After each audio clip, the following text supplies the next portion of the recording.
right. So we are getting back to Silent Hill 2 story playthrough. This is part 4.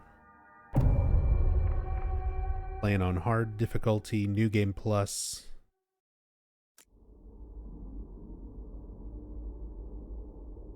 Hard combat, hard puzzles.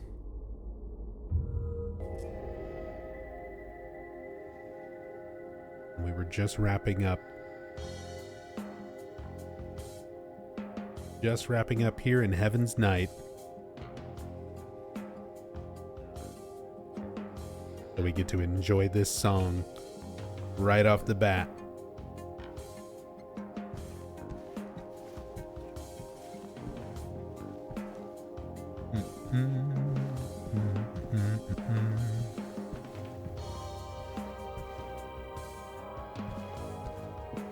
Actually going to turn the volume up a little bit.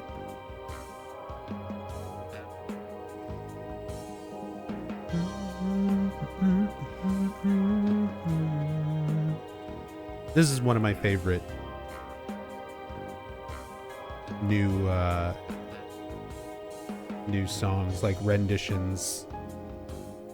I love the new version of this track.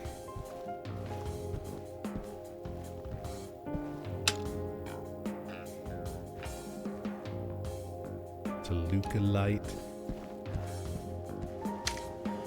A lot of really interesting little details around Heaven's Night here. Stuff that a little bit hard to see until we come back with it. The cam hack playthrough.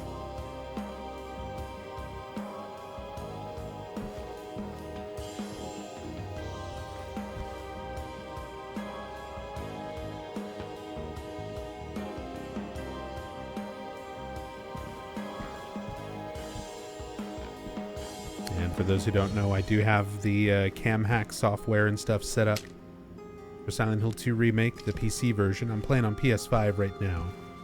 So once we finish up this story playthrough, the next playthrough will be with a free cam.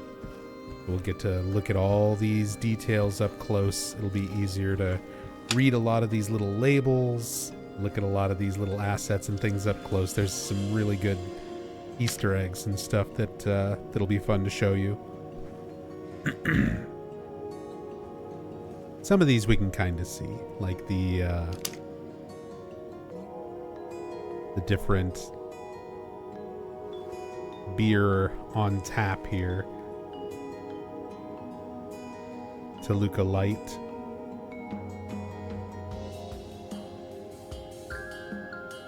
Keswick Pride. Or Keswick Pride,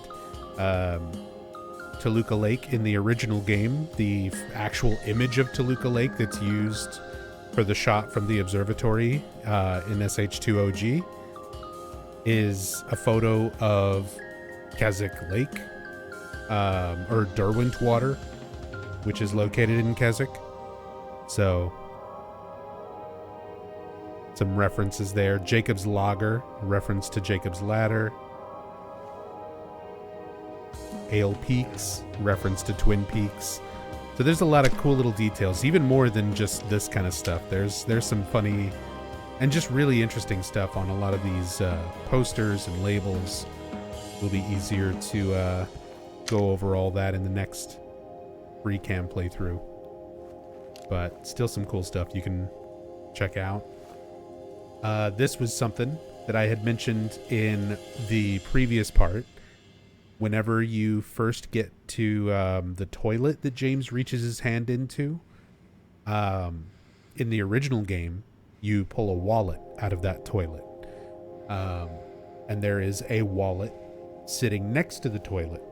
In this game, you don't find a wallet in it anymore. Now you get in the remake, you get one of the clock hands for the clock puzzle. But there is a wallet sitting next to the toilet as a reference to the original game. And it's this wallet.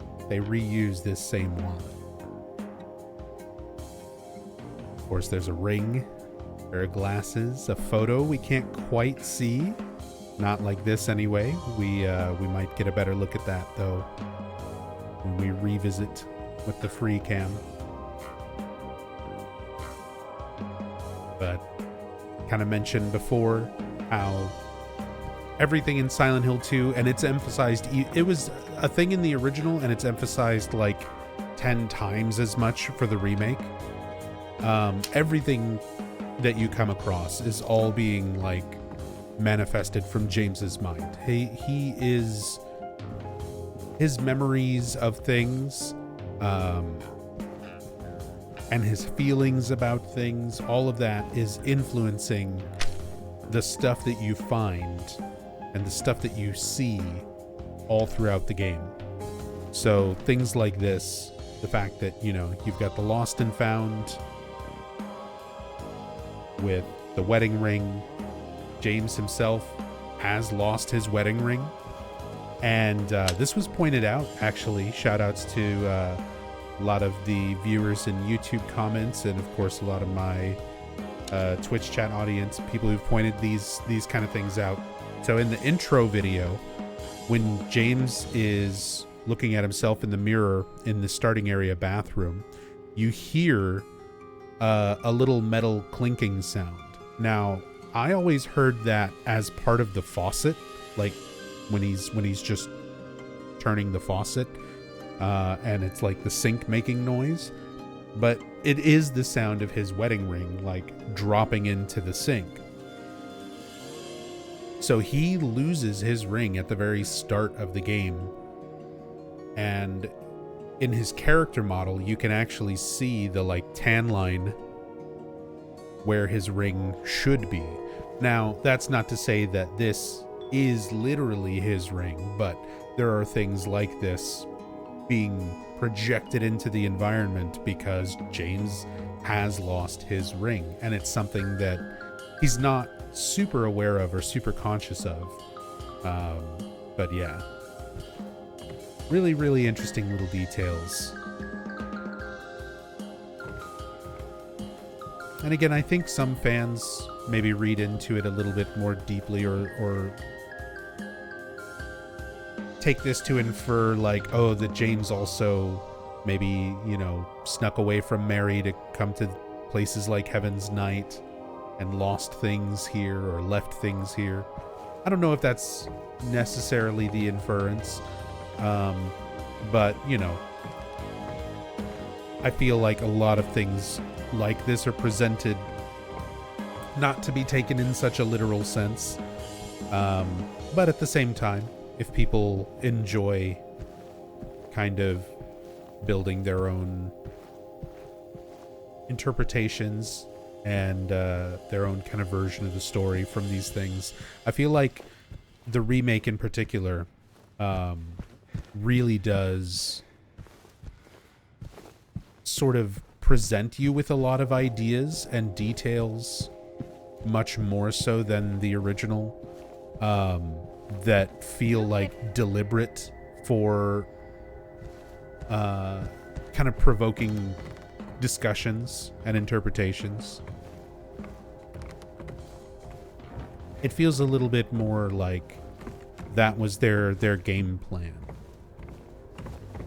was to introduce a lot of little things, have a lot of little details that really can be inferred in a lot of different ways.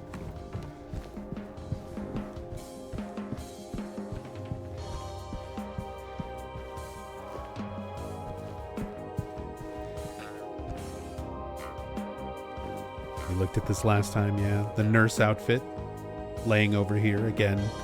I feel like it's a nod to nurses and things just in Silent Hill in general. Maybe a reference to Silent Hill 4, sexy Eileen New Game Plus nurse outfit. Could also just be foreshadowing to the nurses in Brook Haven that we're about to go encounter. So, just right there. One simple item laying out in the environment that you can examine, and there's a dozen, you know, different ways that you can think of just how this, what could this mean, and different things that it could apply to. And I feel like this game has stuff like that just everywhere. Even more so than the original. Like, the original had it to a certain degree, but yeah, Remake like ramps that up because, you know, when the original was being made, they didn't know how much the fan base was going to obsess over those details, right? For the remake, they have that. Like, they know how rabid this fan base is. They know how obsessive nerds like me are, and look at every little detail and every little thing. So Bloober Team had that in mind, and they really like went out of their way to put more stuff like that. Yeah, I would say Megmane, in some ways, it does make it less subtle. There are a lot of things that are made a little bit more obvious just because there are more hints to those aspects of the story compared to the original. But at the same time, a lot of fans have fun just finding those details and kind of discussing them and thinking about them in different ways. So anything that is interesting like that doesn't really detract from the story and inspires discussion, like that kind of stuff I'm good with. That stuff is always fun to me. Yeah, and I love the detail of the kiss sign. In the reflection it says sick. And see, like, the I in kiss is stylized as a backwards C. And as we walk past it, we can see it a little bit more clearly. Let me know when you want to move on. Let's go. All right, then. Come on. Yeah, the scene of James resisting the offer for the drink from Maria has some really, really great performance capture, really good facial acting. Come back later if you want. You know, in case we need a break.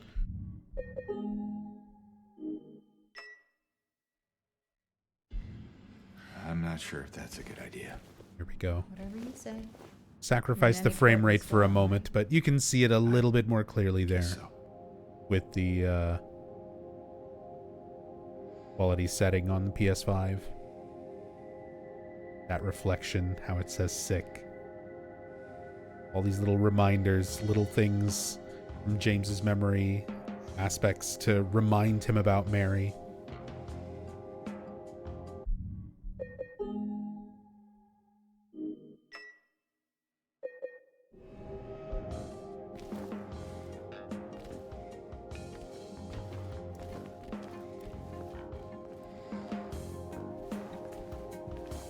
She'll actually walk up to the door and then kind of follow you back in this way. Your dialogue with Maria here also changes, depending on how much time you spend in Heaven's Night. If you like hurry through here and don't really spend a lot of time looking at stuff like I have, your dialogue with Maria after you exit will be different.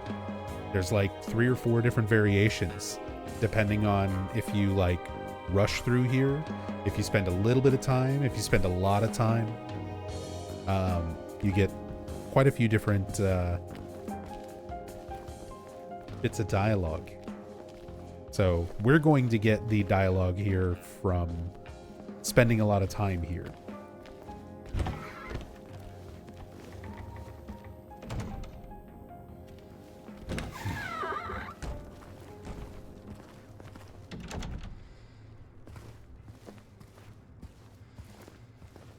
Should trigger right about now.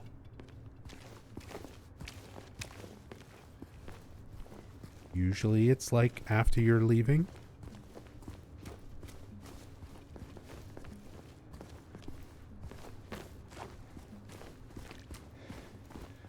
Huh. Spent too much time and it broke Maria. That could be, maybe also because it was split up because I saved and loaded.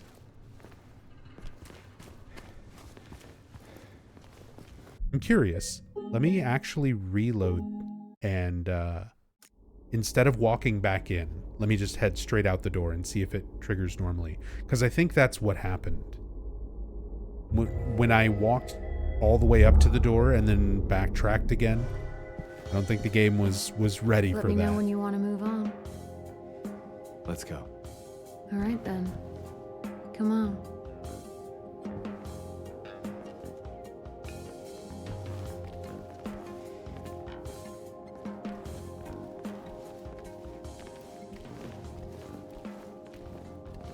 We shouldn't have stayed there we here this go. long. Hey, it's okay. We're almost there anyway. Good. No more delays. I need to find Mary. Well then, let's hope you will. There we go. So, spent way too much time here. James comments on that. Now, you'll get different dialogue if you just rush through. You'll get different dialogue if you spend, like, a little bit of time, but not too much. One of those interesting little details here.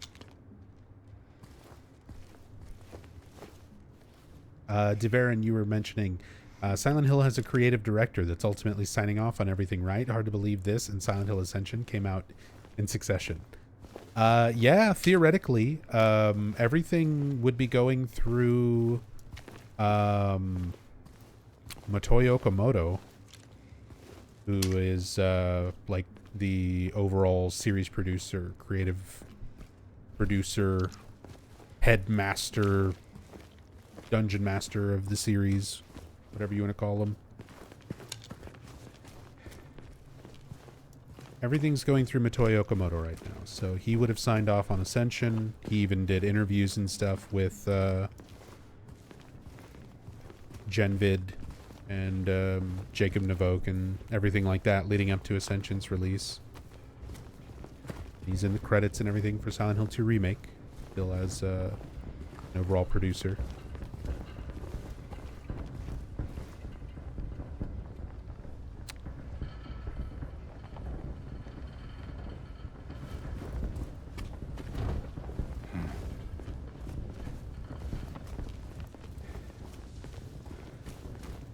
More of the dirty hospital sheets blocking off areas.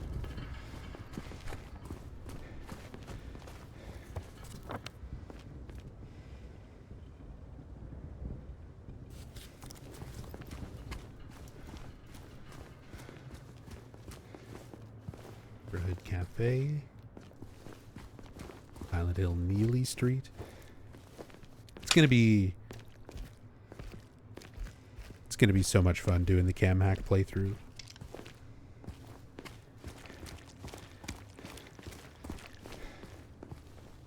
It's also gonna take like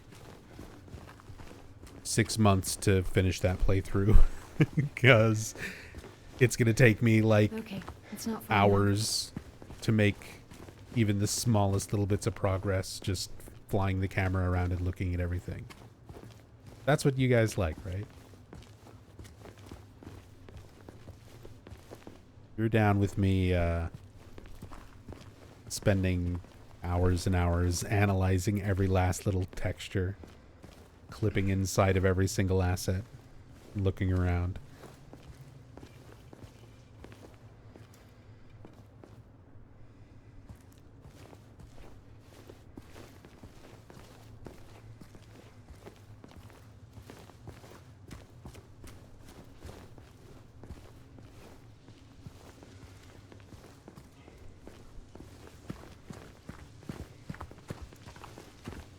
More really good moments. I know a lot of people who I've talked to about this game and kind of how they feel about it. One of the common complaints, even from people who are huge fans of this game, one of the common complaints I see is about the pacing. You startled me. And I will say there are moments that feel a little bit unnecessarily long or padded, but these moments, some may disagree, I really enjoy. Just there's no like overbearing music. You know, there's not a ton of enemies and stuff around right now. We got that one little mannequin hiding out here, but For the most part, you're just sort of going through the quiet town with the ambient sounds and stuff. Just looking around. That's one of my all-time favorite things to do in the Silent Hill games. Chainsaw's a bit loud.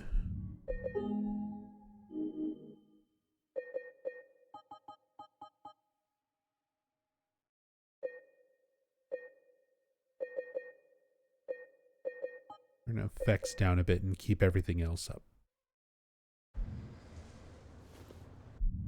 Is that actually saving? Okay.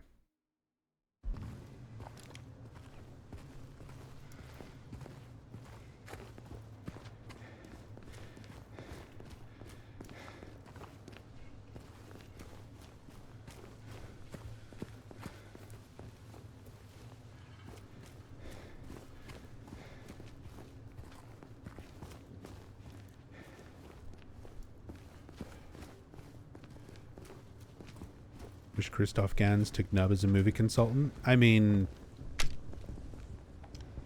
he wouldn't be interested in what I have to say. Christoph is the type of person who's going to make what he wants to make. Like, he has a very...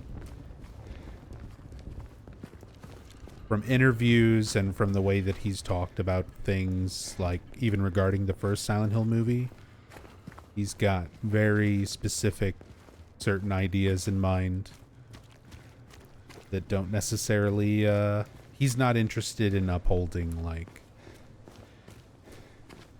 the integrity or anything from the source material. He's interested in kind of telling his version of it. Which, for what it's worth, like, I find the first Silent Hill movie entertaining. It's not an accurate representation of Silent Hill 1, which is the main thing, like, that can't be stated enough. Like, you cannot watch the movie and feel like, now I understand the games. They're completely different. So in that sense, it's not like a good adaptation. But, like, I find it entertaining. More of those things. But I'm also the type of person who watches bad movies for fun. And the Silent Hill movie is kind of like that. It's like an entertaining B movie, just with a higher budget than a lot of B movies tend to have.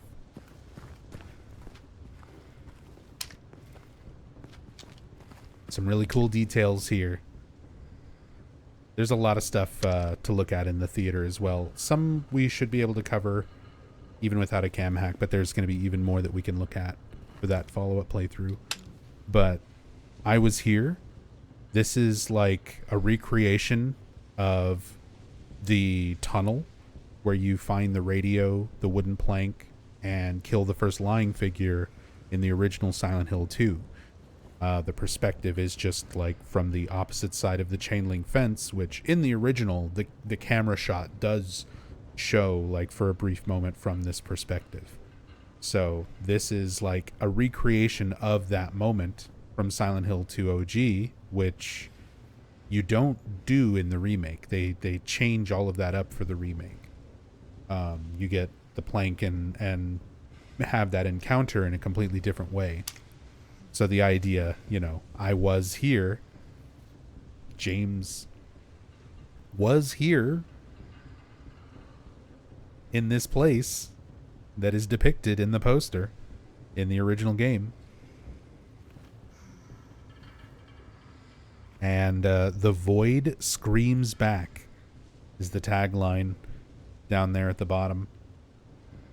I mentioned this on the last part, but there's a note from the hospital director to James leaving him a letter and a wrench so that he can get the key to get into the historical society that mentions, you know, he who is not bold enough to stare into the void. There's like a full quote I always mess it up somehow.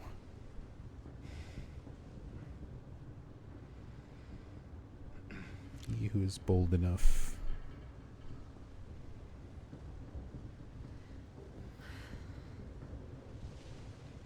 He who is not bold enough to be stared at from across the abyss is not bold enough to stare into it himself. So, that's the note that you find. And when approaching one of the big chasms in town, essentially a void, Maria even has a bit of dialogue that she mentions to James, like, are you expecting it to stare back? And then we have the tagline, the void screams back, with this Silent Hill 2 reference.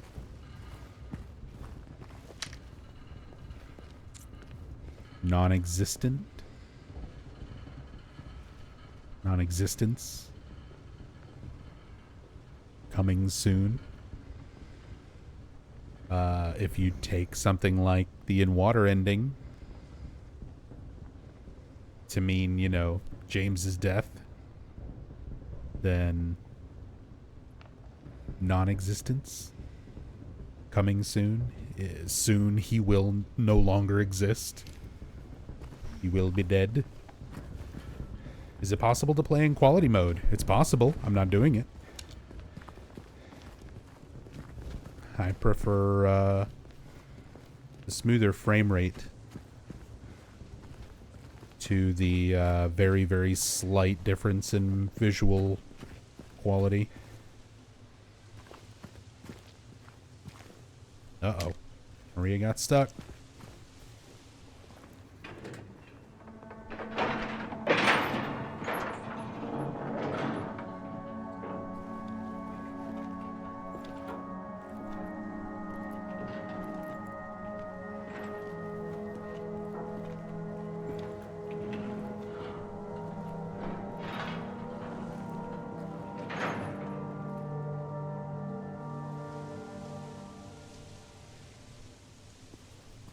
That's it?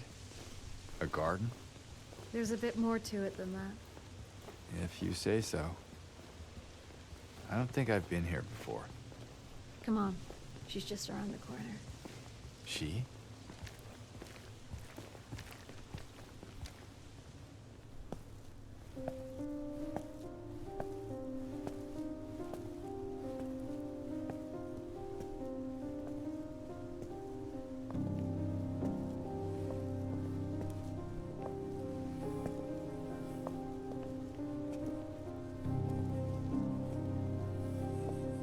Who is she? There's a story told around these parts. Kind of a local legend. Tells of a woman who was cast out.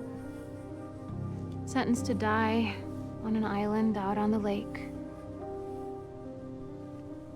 But there was a man in town who fell madly in love with her. And every night, he would sneak out. Row across the lake, bringing her food and company. And every night, she would stand there on the shore, holding a lit candle to help him find his way. But this one night, a terrible storm broke out, caught him out in the open, and it blew out the candle. Even in darkness, the man would not give up. He would not turn back. So he fought against the raging waters until finally the lake took him. They say even then, the woman never lost hope. She kept coming out at night, kept lighting the candle to bring her beloved home, to lead him to shore. Not sure how much truth there is to it. It's probably just a fairy tale. But she's become something of a local saint. Patron of undying love. Hence this place. She's not here. What? She's not here. And why would she be? I don't even remember this place.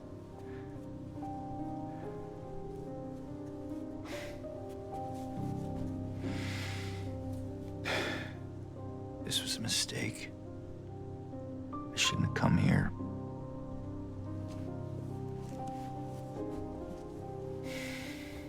Hey. It's okay. There's plenty of other places to look. We can still...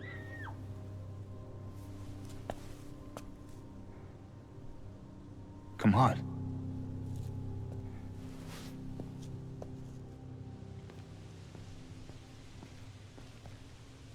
A lot of interesting stuff about this area and that little interaction, that whole scene. Maria's story about the Lady of the Lake, which is not accurate. There's another version of the story that we'll wind up reading about later. And it's different from the way that Maria tells it. And of course, because things are being manifested from James's mind, his memories, Maria's telling a version of that story that sort of makes sense in the context of like her idea, her memories of what she went through as Mary, kind of how she interprets it versus how we'll read it later. It's almost like a parallel to James and Mary and things that happened from each of their perspectives being sort of told symbolically through this story. And then the idea of James not getting frustrated, like, you know, she's not here. I don't even remember this place, which I almost feel like they're talking about it in a sense of the player. Like the player, I can imagine some Silent Hill 2 fans of the original being frustrated, like, what is this new place? I don't remember this from the OG. Like, what is the point of this? Kind of frustrated with this area that they don't remember, the same way that James is. But I think it's interesting. They're trying to add a little bit more with this relationship between James and Maria, emphasizing the way that they interact with each other rather than Maria, you know, the limited amount of cutscene interaction we get compared to the OG. And adding these little extra bits of story and of town lore is always interesting too.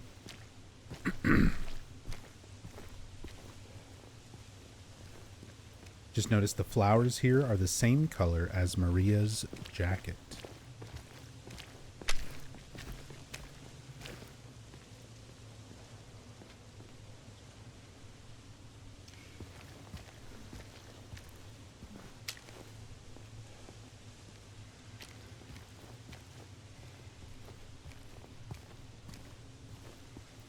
At the very least, there are not a whole lot of brighter spots of color like that around the environment. It is something pretty unique.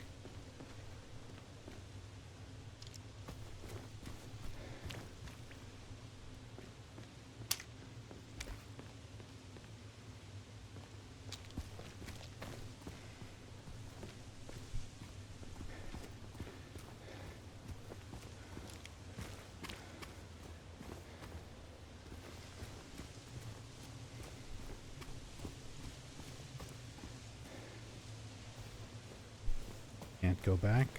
Did Maria get stuck, or does she not follow over here? I was curious if we get any kind of dialogue trying to go the wrong way.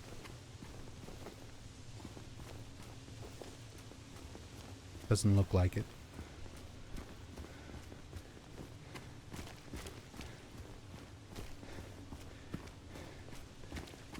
It's a neat spot, but there's really not much to it. One quick scene and then you run out. I mean, true. But it still gives us a little moment here We get some of those, like, that facial acting, the really good performance capture with James and Maria. There's a lot of little subtle things. It's a quick scene, but yeah, like James, he kind of grits his teeth and sticks his jaw out when he's kind of thinking things over and getting frustrated. You see that later with Laura in Brook Haven when he's getting frustrated with her. You know, he thinks she's lying to him and starts getting mad about it. And you see that same kind of gritting the teeth, sticking his jaw forward. I like that they've got more scenes and things just so that you do have an opportunity to pick up on these little subtle kind of character mannerisms.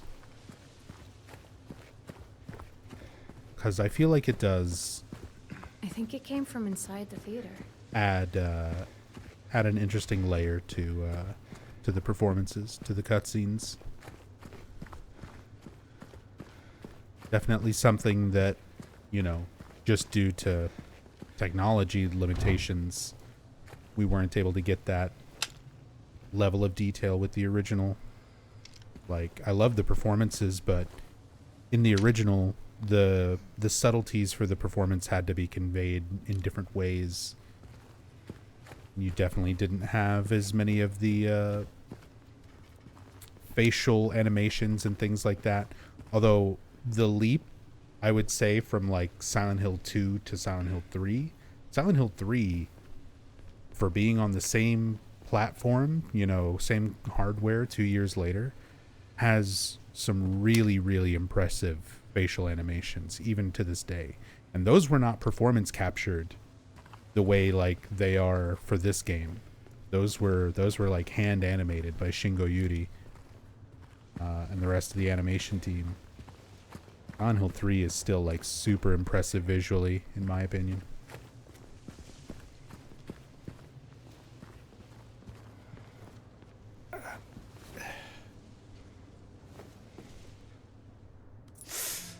You okay? Yeah. Maybe you better wait here. Okay. Not much of a movie fan anyway.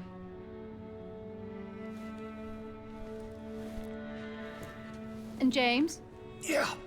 be careful in there. Yeah.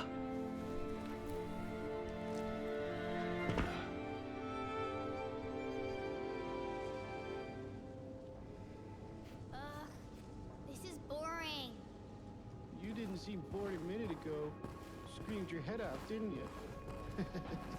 You should have seen your face. I told you. It was this big rat. It jumped right at me from under the seat. You would have screamed too if you saw it. You gutless fatso. Hey, what do you have to say that for? Anyway, why are you sitting here? I thought you said the cops were after you. Nah, I don't think they follow me here. Besides, I blocked the door, so no one could get in. Not the cops, and not these other monsters. You're weird. Yeah, that's what everyone always says. Well, I guess people call me weird too. And they yell at me, especially when I do something bad. Did you do something bad? You know, so the cops are angry with you? I don't know. Maybe. So why don't you just say you're sorry? It always works for me. They wouldn't listen. Nobody ever listens.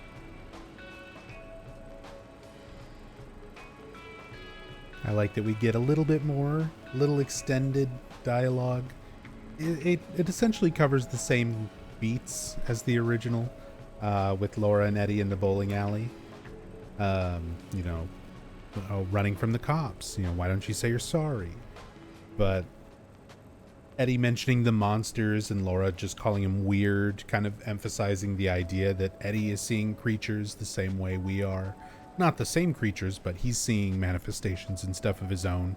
Whereas Laura, you know, she's innocent. She's, innocent in the sense of like, for a young kid, she doesn't have serious trauma manifesting creatures and monsters and stuff for her. Although it's worth pointing out, Masahiro Ito had commented on Twitter about Laura. She doesn't see monsters and things, but she is still interacting with elements of the other world. And it makes sense, like, that the creatures and stuff wouldn't be there, but the physical locations, the way they're being affected by the other world, Laura still has to be able to interact with them. And I think when we get to the hotel, that makes the most sense, because the hotel is the otherworld version, like the nice version of the hotel that James remembers that Laura's, you know, running around in normally is the otherworld version of the hotel. Like the real world version of that hotel is the ruined, flooded out, burned down one. So it makes sense that she's still able to like interact with elements of how like reality is being changed by the other world, even though it's more or less safe. She doesn't have to worry about creatures. Did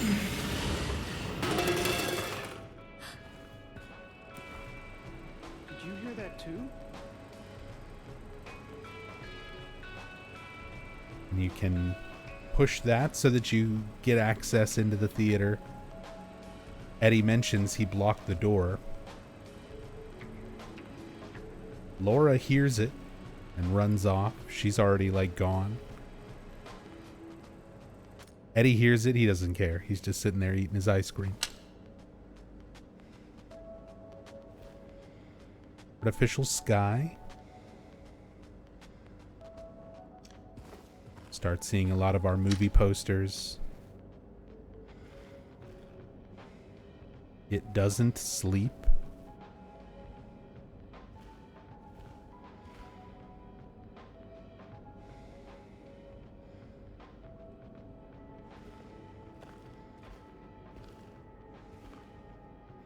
Silent Hill, over 20 movies to enjoy.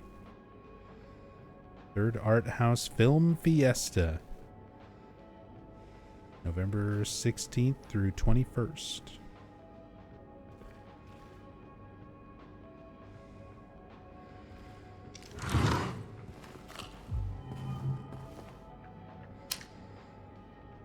Another poster for I Am Here. Non-existence. See those repeated a few times. Oh. This one. Remember Her. Again, James, everything in his subconscious is forcing him to remember Mary, to remember the truth, remember what he did, come to terms with it.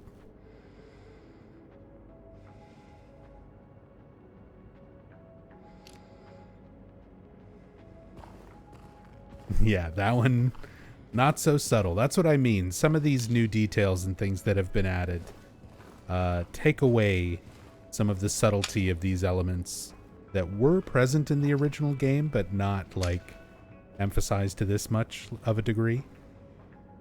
But hey, again, people have fun finding this stuff and talking about it.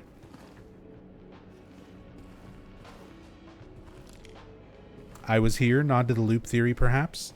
If you want to interpret it that way, it works in that context, but you can also just look at it as a direct reference to the player of the original game. This is where you encounter the lying figure in Silent Hill 2. Yeah, we were talking about this earlier, Lady Saga. But yeah, it's where you were in the tunnel, where you encounter the first lying figure in the original Silent Hill 2, pick up the wooden plank, get the radio, that same camera angle that you get for a moment in the OG from behind the chain link fence. So we were there. We were there in the original, fighting that lying figure, getting that radio. And it's one of the things that's different, that's changed for the remake.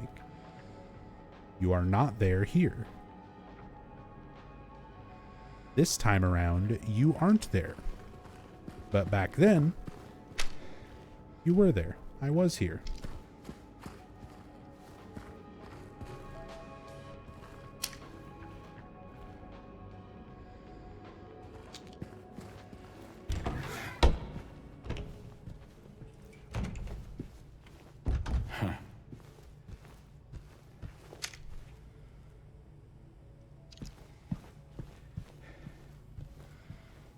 existence. I was here. Artificial sky. Same ones repeating. I think we see Laura run out here. Oh, maybe not until we go talk to Eddie.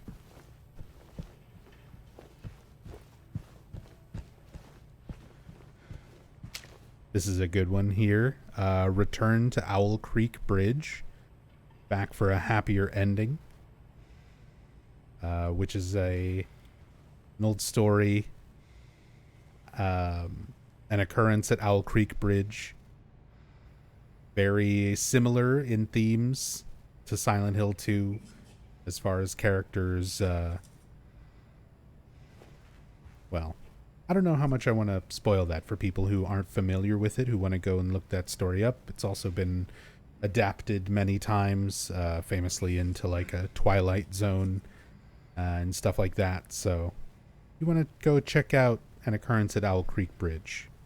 If you like Silent Hill, you might enjoy that story, but cool reference here.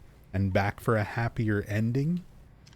I mean, you literally play these games and can repeat them, play them again to try to get better endings.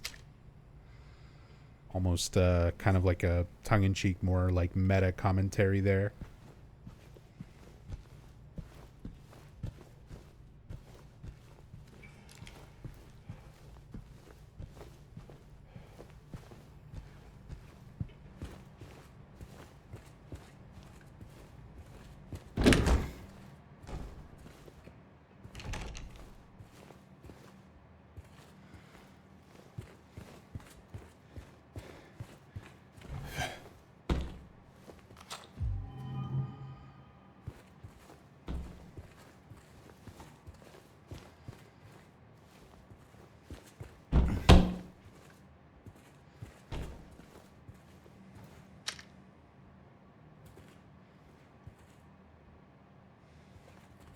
Is that another straight jacket?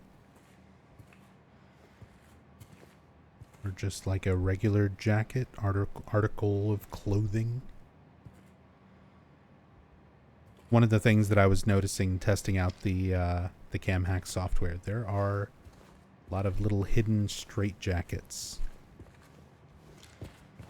all throughout the game.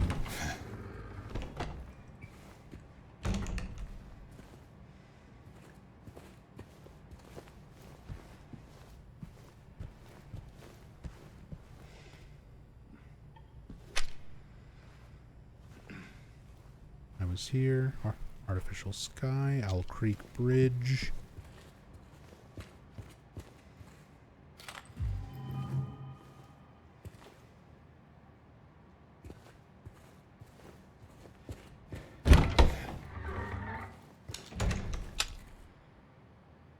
Hey.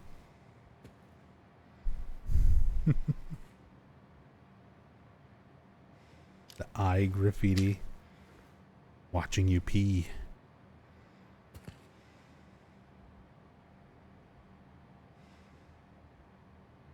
Something funny about just hay spray painted there next to it.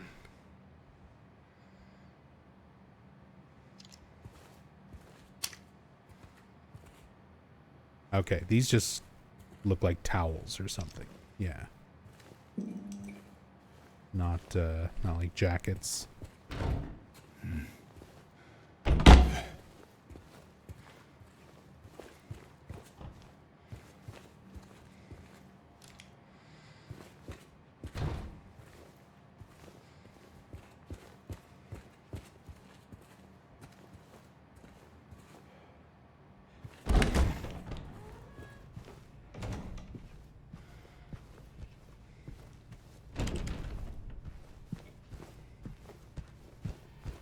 And let you leave.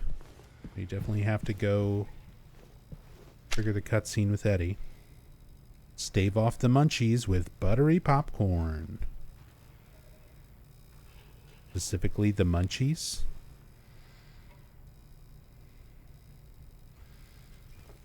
Implying drug use, which is a subplot. in the original Silent Hill game, the town has a drug problem. White Claudia is being used to produce a drug called PTV. And the cultists sell it to the tourists. Yeah, papaya soda, which is not really a common thing in the US. Ready, set, papaya soda. Get you a papaya soda and some French fries and a hot dog. $4.59.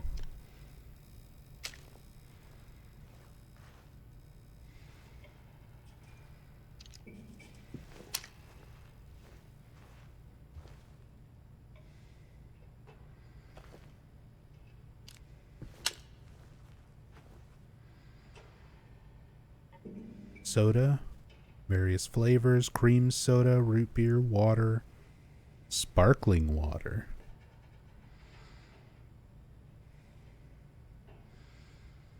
All sizes of popcorn, nachos with cheese, assorted candy for your sweet tooth.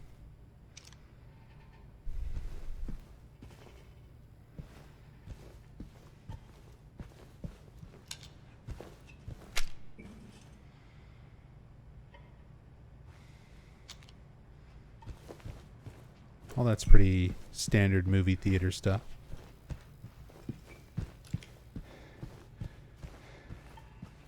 Most expensive things, $4. Bring back those prices. Right. Bring back dollar menus. I'm sure Eddie would be a fan. And I do love that we've got the music, Alone in the Town, playing.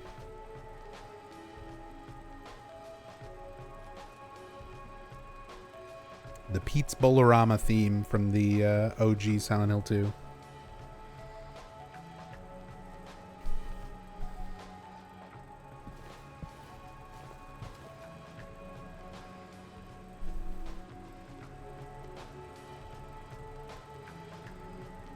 Now, the way it's presented,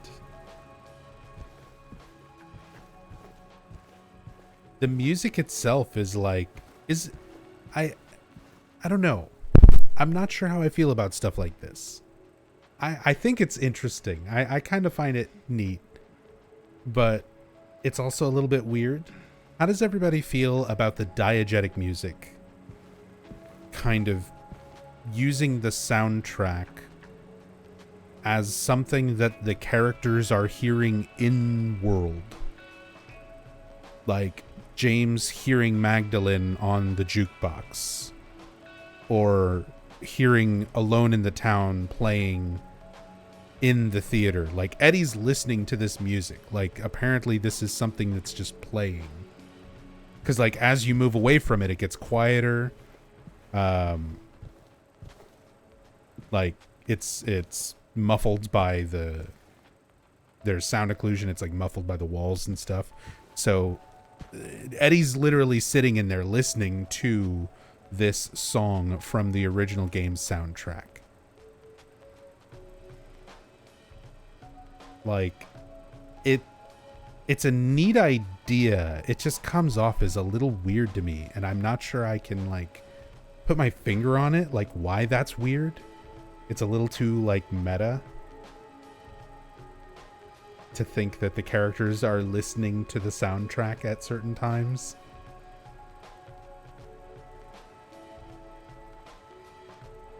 Love the song, so I didn't think of it at the time. Same, like that's kind of how I felt about it on my first playthrough. I'm like, I like the music, so I don't think about it too hard, but follow-up playthroughs, I can't help but think about these kind of moments where it's like, it's a little weird that the character's just kind of sitting in here listening to music from Silent Hill 2, you know?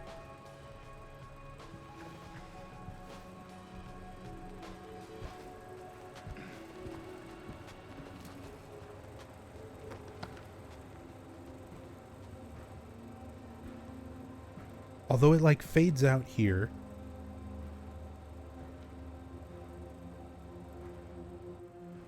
Are we supposed to assume this is now... Eddie? Oh. whatever. You're, James. We met back at the apartment building. Yeah. I remember.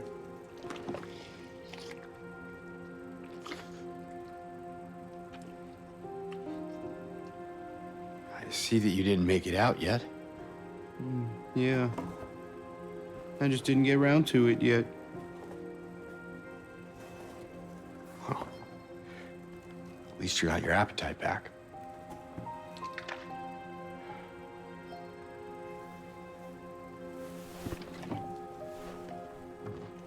Are you alone here, Eddie? No.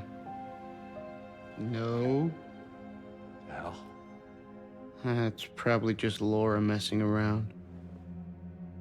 the little girl? Laura, is that her name? That's what she said. I'm gonna go look for her. You coming? Now you want me to come with you? Never mind.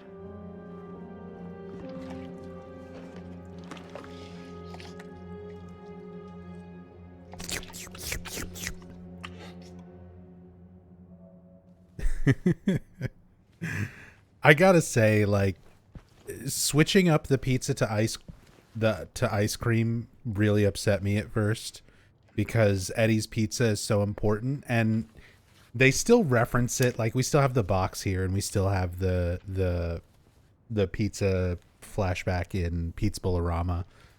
But I do like that they really are trying to just emphasize Eddie being really gross, just really disgusting, and trying to make you feel that more through his actions. And sitting and eating the ice cream off of his fingers is definitely a good way to get that across. And the ice cream itself, you can see it's like strawberry ice cream, the giant bucket of strawberry ice cream, the little tiny logo there. I don't know if you can see it. It's the Silent Hill Farms logo. You pass by Silent Hill Farms and a billboard for Silent Hill Farms when you're first walking into the town. So it's locally made strawberry ice cream as well. Meep, thank you so much for the 96 months. Welcome back. A lot of love. Thank you so much.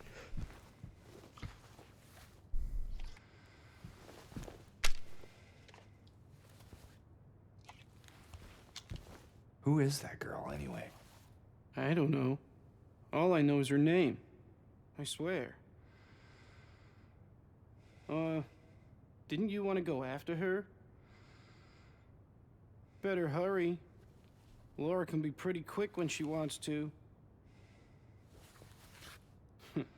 Suit yourself. A lot of extra dialogue with Eddie there. It's short, but I'm surprised it gives you like that many prompts.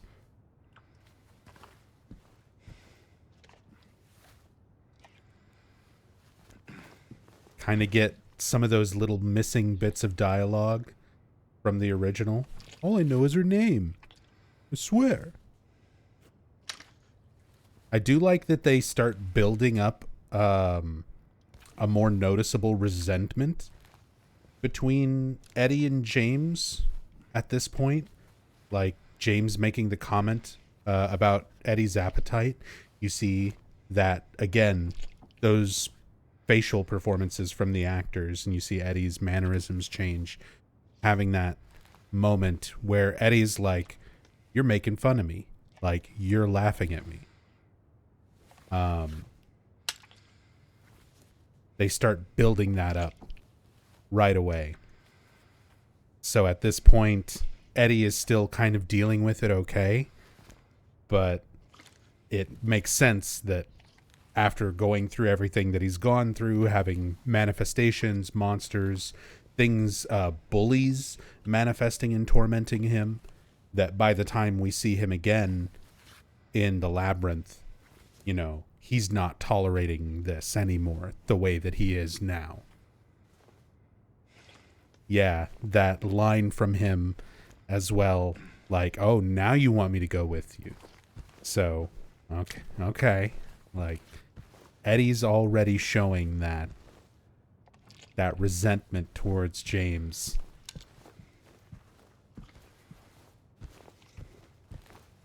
It's just going to be festering, building up to the inevitable boss fight.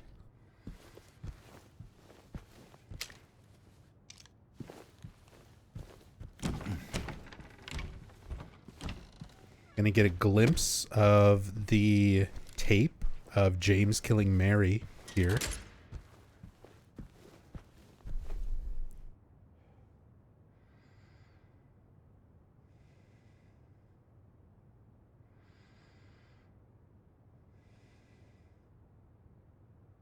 Or at least normally you do.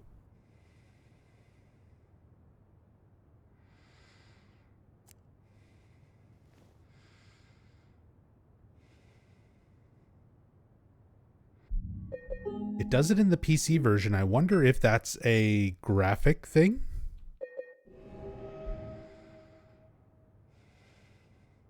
There it is. I think it's a graphical thing, because it did the fade out the first time, but it didn't show the detail. That time it did.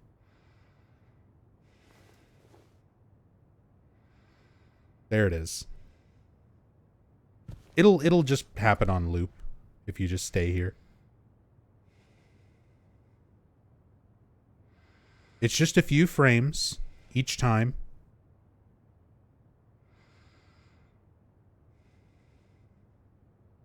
But you get little glimpses, little bits and pieces of James killing Mary there. Bits and pieces from the VHS tape. So, yeah, there's another one.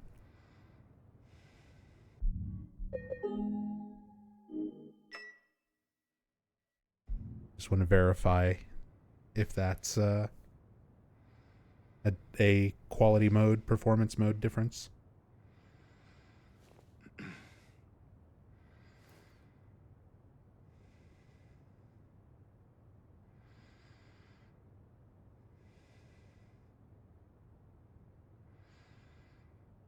Also, something very, very similar to this, almost identical to this, happens in Silent Hill Shattered Memories,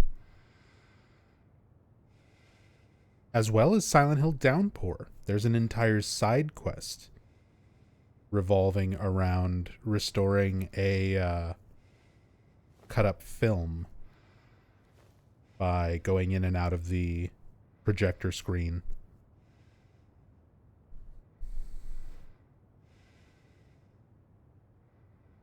Okay. Laura? Oh. Oh, it's because she was, like, still there in the doorway. Or was she up there? It felt like it zoomed up there, but isn't Laura... Doesn't he normally see Laura run that way? Is it just because I had the camera pointed? That was a little... that was a little weird. I was like, is it focusing on something in the projector room that I didn't notice before?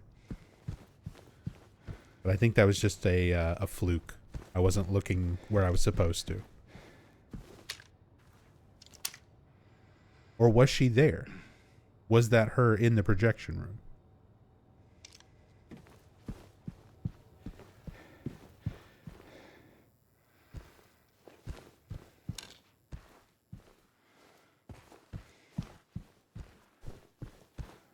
Oh, I guess it's supposed to imply she's the one turning that projector on.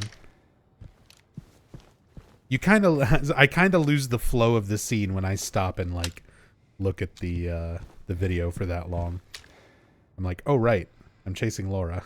Kind of lost focus. Thinking about shattered memories.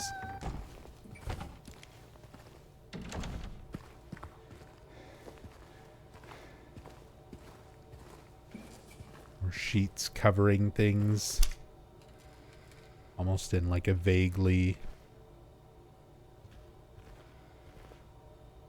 ghost-like shape. It's like a Scooby-Doo ghost.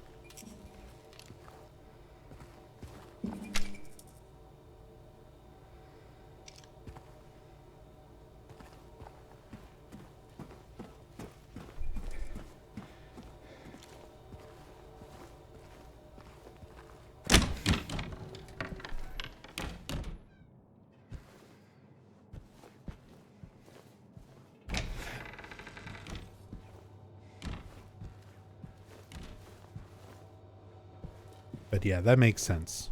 He was looking up at Laura here.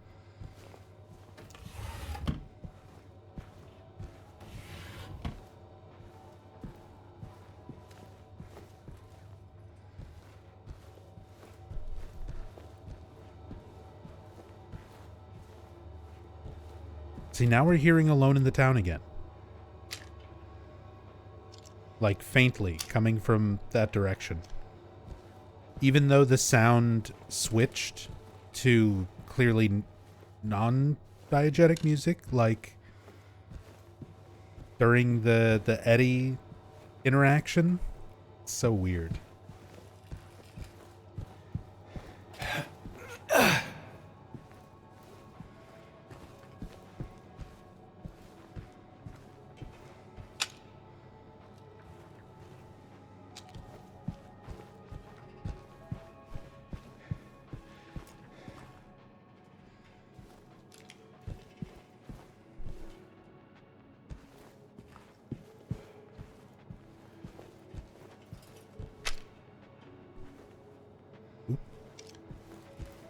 You want to be very careful about what I just did, actually.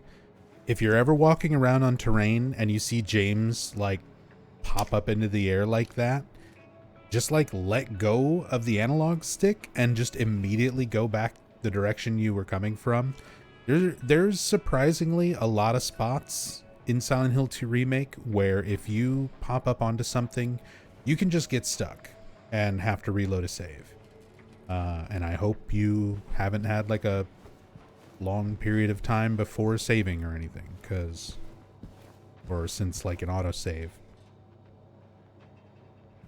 But yeah, that is one thing I've noticed with this game.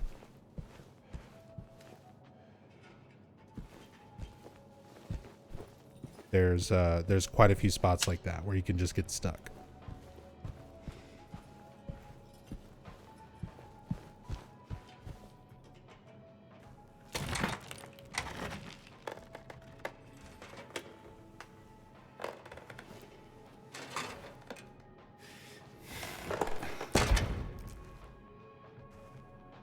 Hey!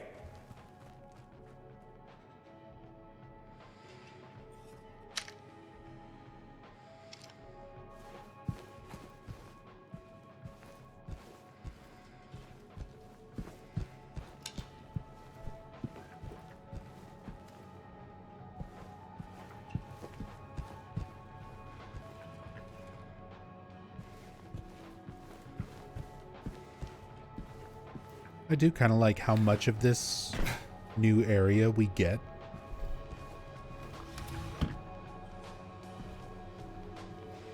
It's kind of nice getting to go through this whole theater.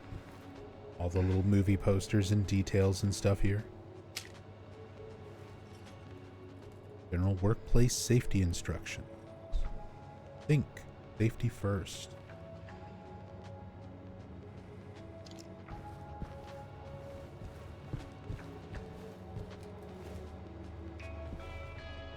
I'm actually sitting like kind of far away from my monitor today, so that's like super small text here is a little bit hard to read. Prevent workplace incidents. Take care of your personal safety. Keep work areas tidy. Dress appropriately, including footwear. Follow specific safety rules. A lot of this stuff will be so much easier when we can zoom in super close with free cam. Read all the movie projector operating instructions.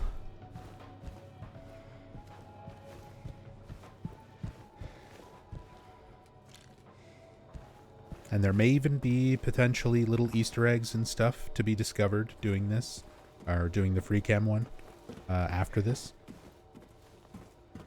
Because I know for a fact there's a lot of assets that have some interesting little Easter eggs as part of them.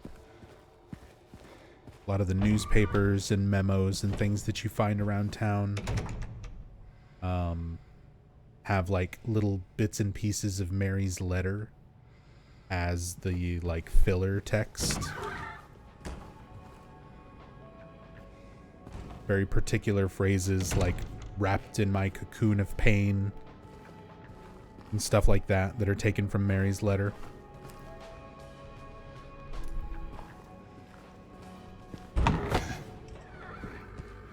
Laura, stop! It's dangerous! Stop, Laura. I almost stopped.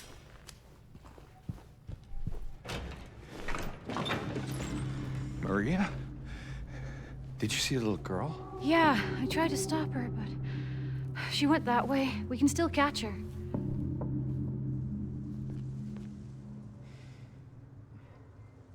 Da Boy Bob. First time catching the streams, welcome. Glad you could be here live. You're also now part of the YouTube video. Congratulations.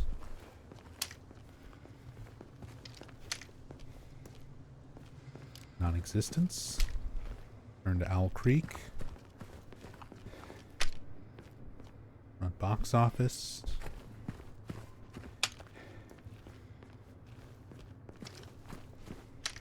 Yeah, all the same posters. Oh yeah. So we have the Reverie Theater. So again, everything is supposed to be reminding James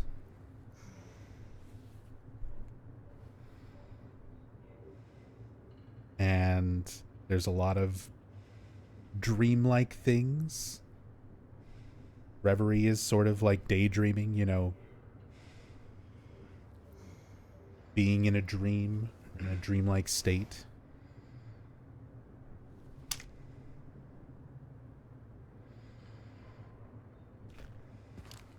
I was here. Not only that movie poster, which is a reference to the original game, but just a reference to James being in Silent Hill again. He was here. Not just in that location in the original game, but in this town. Woodshead apartment, severely flooded. Stuff like this is interesting. All the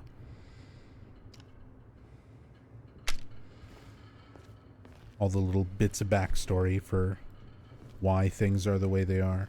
But this, like some of the smaller text here and some of this really faded text, there's a lot of little Easter eggs that that affect some of this. For me at this point when I played on PC, it was a lovely orange afternoon going into evening, but it's gray on here because he's playing in performance. Remove the sunset. So if I switch it, does it just instantly turn on the sun here? Oh wow, it does.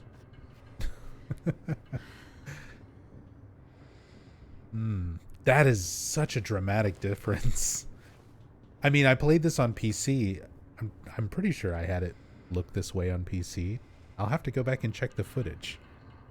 I honestly don't remember what it looked like on my previous playthroughs.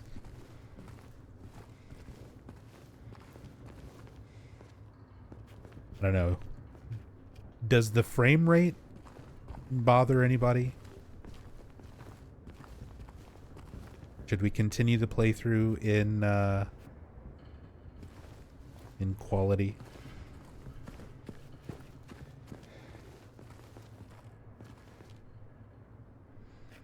Because from a gameplay standpoint, I really dislike the frame rate. But seeing how dramatically different stuff like this lighting is, I didn't realize there was that much of a visual difference between performance and quality. I thought the difference was pretty minimal in most places. But here, it seems to make a pretty big difference.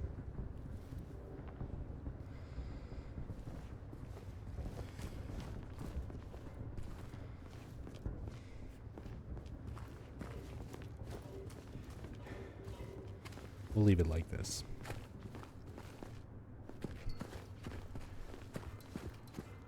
Everyone's gonna have... Sorry for all the YouTube comments. Everyone's gonna be like, it's less than 60 FPS. It's unwatchable now.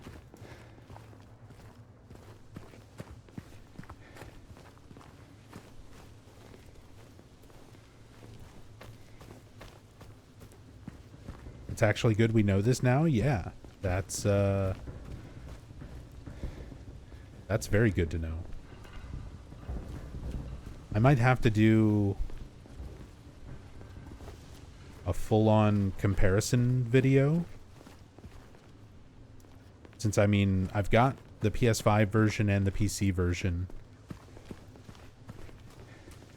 So I feel like, you know, I just need to do... Once I start, like, speedrunning the game and I can do really quick playthroughs, I just need to do, like, a full quick playthrough on performance, on quality, both on PS5, and then on PC with, like, the best settings that my computer can handle, and then, like, basic settings, and kind of compare them all.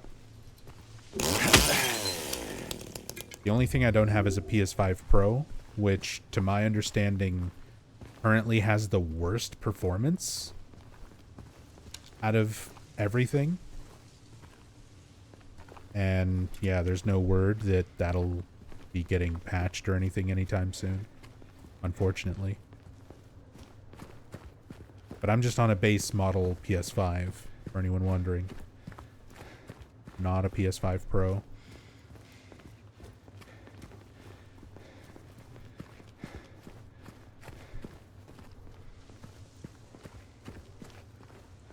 James, look.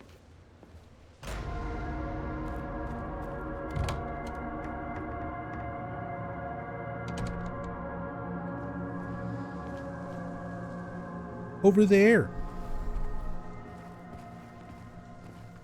I don't know why, I just... It's one of those moments where I prefer the original. James' look, and then the, like, dramatic... Here's Brook Haven, like the big music sting and everything, just I don't know, feels a little much.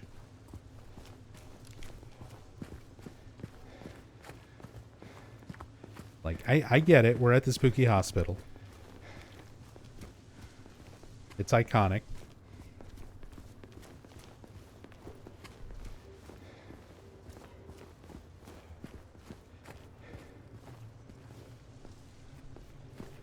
But you can tell, like, again, it's the remake being made by legitimate fans. That is the one thing that is undeniable. Bloober Team are super nerdy fans of Silent Hill 2 OG. Almost to a fault at times. Moments like this, because that is definitely like the fanboy reverie of, like, here you are, it's Brook Haven. Hey, come on, we gotta catch up to her. Yeah, I know. It's just, yeah. And again, when the original was being made, they didn't realize, like, how much fans were going to cling on to these things and analyze them, so... There was something eerie about there being like less fanfare when you first go into places. Like when you first arrive to Brook Haven and everywhere, like the apartments or anything, it should feel like this, you know, right now. It's just quiet and eerie before you add the drama when you switch to the other world. Like if you're going to bullet point a moment of like, here's Brook Haven, don't do it like that. Or at least for me, I would prefer like less of that and more punctuation of like, here's the other world now. Which I feel like they do kind of a good job with that too, but I don't know. Nitpicky stuff. This is all nitpicky personal opinion shit. Nobody cares about but me. Is that a gun cabinet? In a hospital? Mm-hmm. Yeah, but it's empty. Yeah. Somehow that seems worse.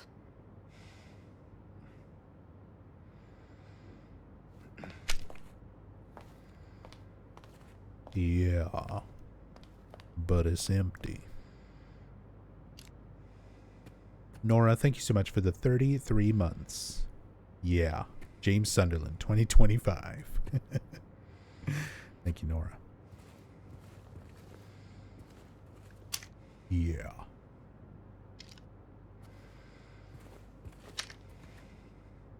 All the clocks, except for, I think, like 2 of them in the entire game, are 10 past 9. It's so interesting stuff like this that got latched onto by Bloober Team, because this was just a puzzle solution in the original game, or for one puzzle, and then like never didn't really have any significance beyond that, and then they made it a Where did she go? reoccurring point of significance in this one. Let's look around. Look around. Roll around. Just push me around in this wheelchair. We'll find her.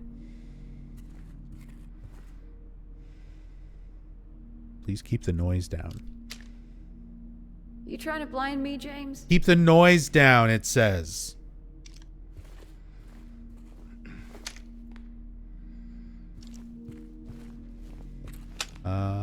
$4 minutes for $1.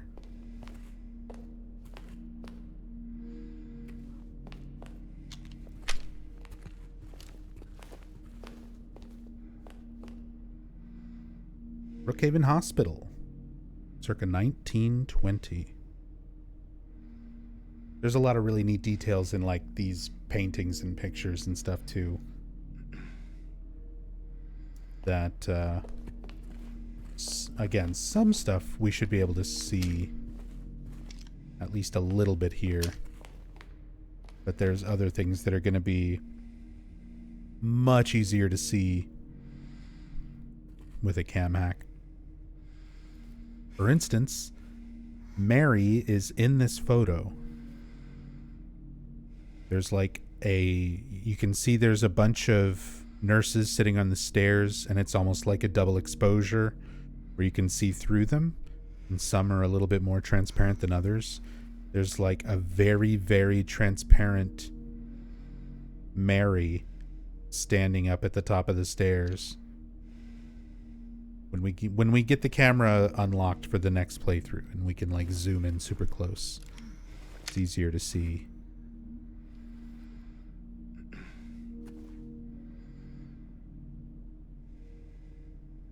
Like even just trying to see it right now, like I said, I'm a little bit far from my monitor, but I can't really make it out. But I've seen the asset like ripped and, you know, high definition and stuff posted online where you can really clearly see it.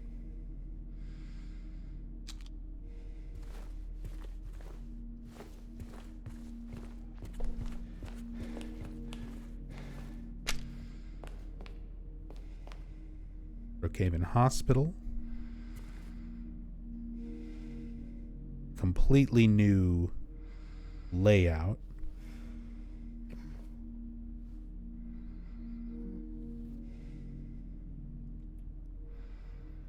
I'm trying to see if, like, similar to the Silent Hill map that you find in the apartment courtyard, where it's the original map from the OG Silent Hill 2.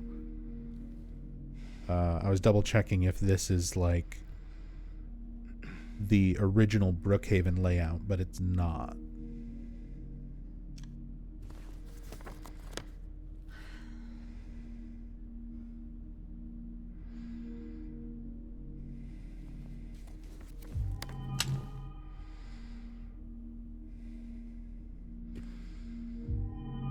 I mean, maybe it is, kind of. Elevator would be here, director's room would be there, exit to the lobby would be there, director's office there.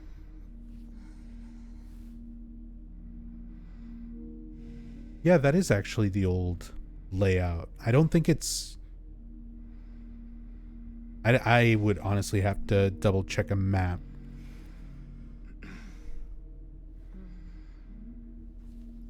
The stairs being right there doesn't seem right. Because normally you would, like, go in this way. You'd immediately go into... If that would be the lobby. Yeah, you would immediately go into, like, the room here. There'd be the purple bull key, typewriter and stuff on the left. So it's not exact.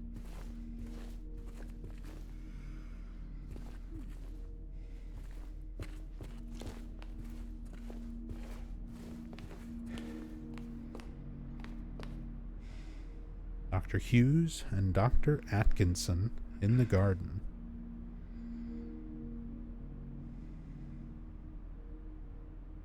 Blurred out photos.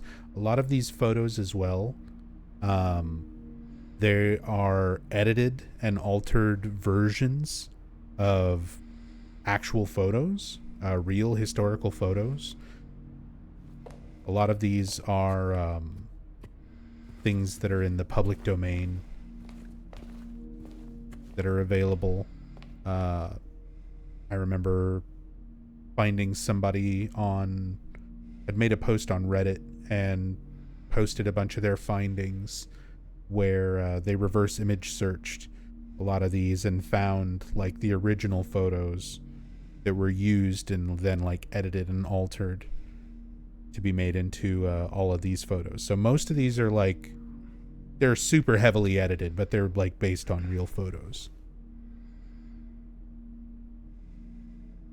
Nurses in training.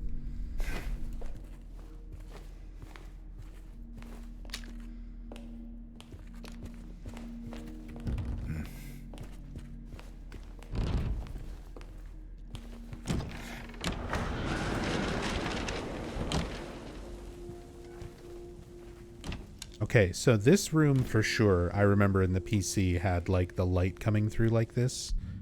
Does that change here? No, see, like, here, switching to performance barely makes a difference. Except the frame rate's way better.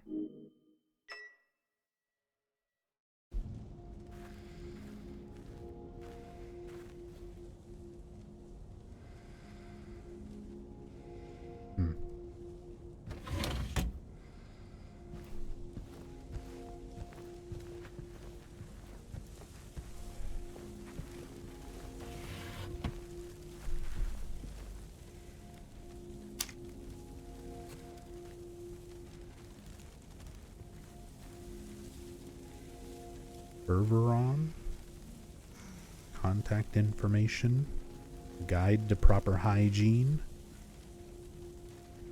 X-ray, or, you know, something of somebody's head, skull.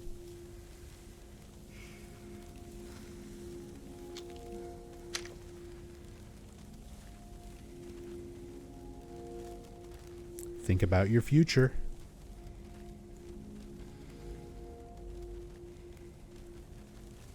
Again, I feel like a lot of the writing, posters, things like that, all meant to be subliminal messages for James, kind of being projected into the environment.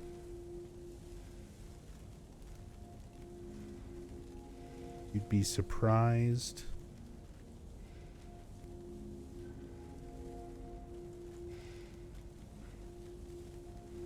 More photos.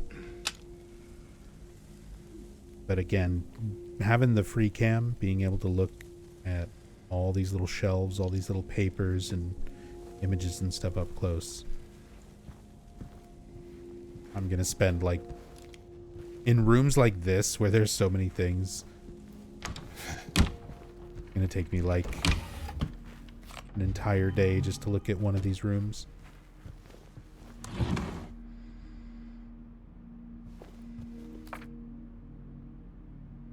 Locker note.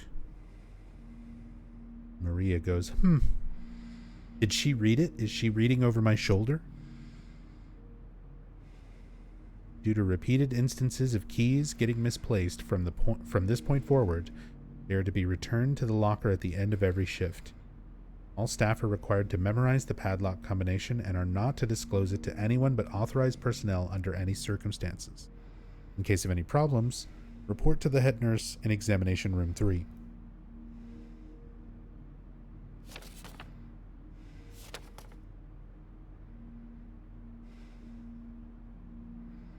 Everybody keeps losing their damn keys.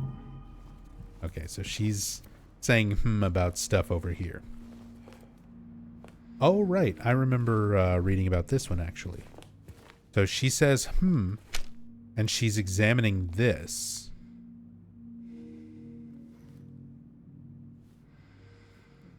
And I believe this is one of the, like, Carl Jung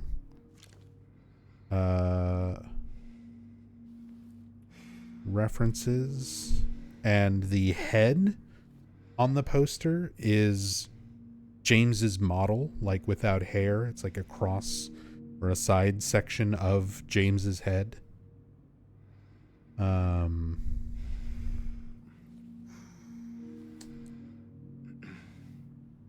What is this? I don't remember if this was the Carl Jung thing or if it was something else. But it's like a... I'll have to find all my notes and stuff on this. A lot of little things that I don't have organized and, like, memorized just yet, but the main significance I recall is, like, this is a diagram referencing, like, different psychological states of a person, I believe, through some study of psychology or some known textbook. And then the head itself has a very distinct, like, jaw shape, nose shape, brow placement, where it is, like, lines up perfectly with James. And Maria herself is, like, interested, like, she notices something about it. It draws her attention. The director requested the files of the 3 crucial patients. You know which ones. Could you bring them to this office? They changed this up. The crucial patients. Where in the original game, they actually, like, gave them names. Like Joseph Barkin. And the idea was the same. Like, they all had names that started with the letter J. They were all meant to be parallels in some way to James, as well as parallels to Eddie and Angela's characters, in the way their symptoms and personalities were described in the memos that you found. But this, in the remake, they sort of take that concept, but they remove the patient names and kind of make the notes and things, the parallels, a little bit more frequent and a little bit more obvious. And I feel those kind of decisions, like in the original, the context is there that they're meant to be parallels just because, like everything else, I sound like a broken record, but everything's being projected from James's mind. It's all being tailor-made for him. It's not necessarily something to be taken at face value, you know, literally. But adding those kind of instances into the remake, I know a lot of fans have interpreted like James, Eddie, Angela being literal just mental patients, all of this just happening in their minds type of things, which, you know, to be fair, a lot of Silent Hill fans had those same kinds of theories way back in the day. So it makes sense that a lot of fans of the remake are kind of coming to those same conclusions.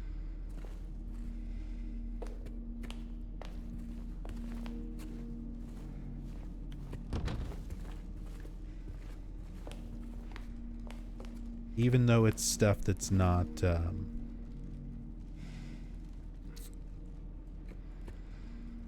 according to like developer commentary, what's considered like their intention for the story.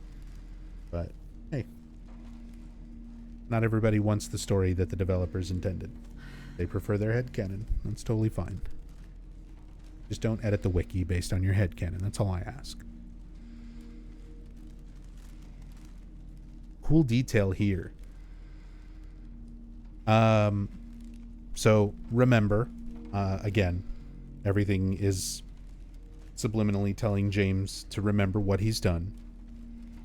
And if you read the poster, before I hit triangle and bring up the text for it, you can see what's on the poster. So if you experience poor appetite or significant weight loss, insomnia or hypersomnia, loss of interest or pleasure in usual activities, feelings of worthlessness or guilt,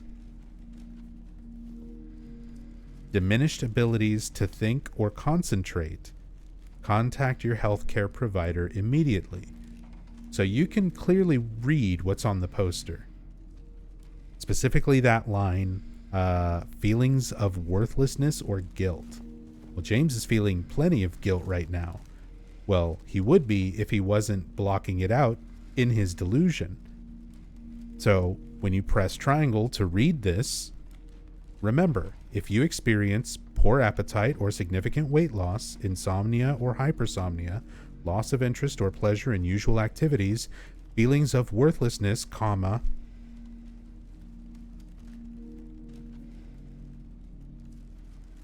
he blocks it out in the text. He's literally blocking out guilt.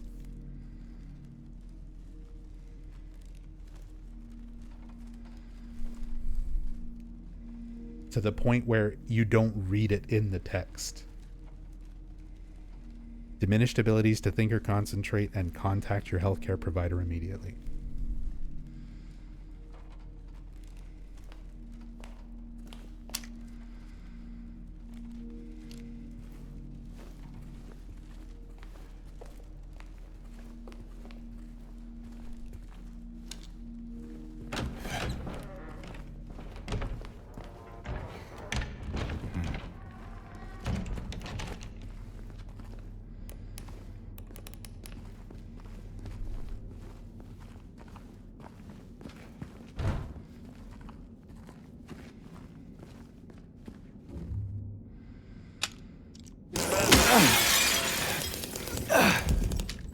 What was that? Not sure. Better stay on your guard.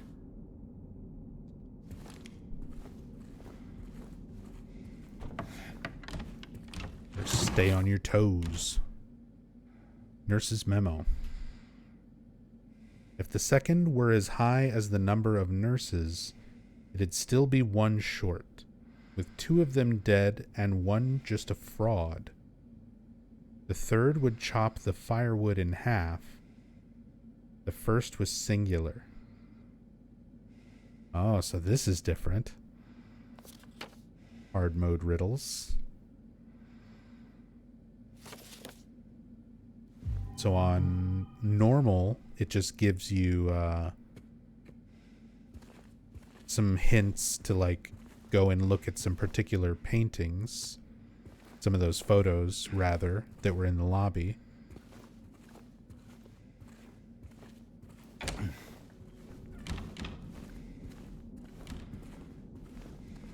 Yeah, that's true. Loudly smashing open the window with a chainsaw, and then they're like whispering to each other. Like, be on your guard. Don't make too much noise.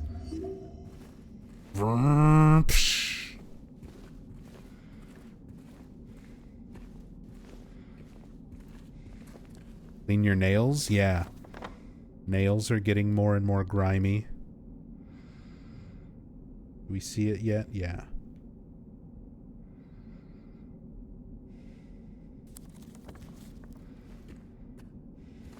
Which means next time we get more of a look at James's face, you'll see more pronounced wrinkles, a little bit more of his stubble.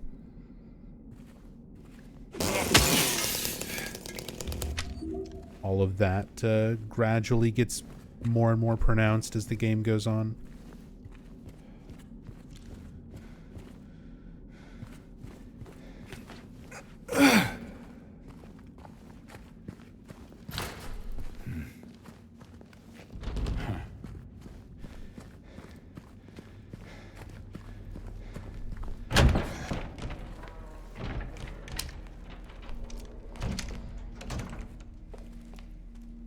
There's Laura.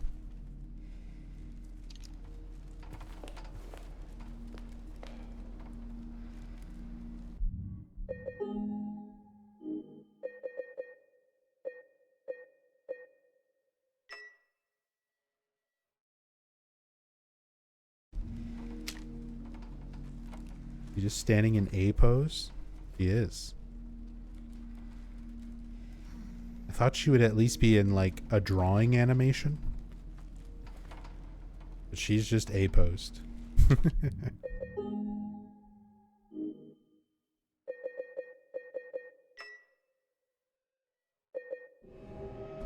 Yeah, Batman night vision mode. One of those things I keep forgetting is in this game that I need to utilize more often.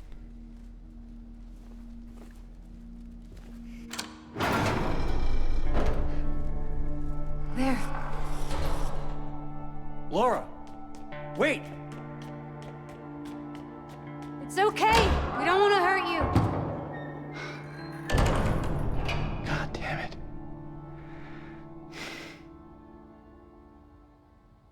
Why would she run from us? I don't think she likes me very much. But why? I don't know. You know. You don't know, you know, but you know.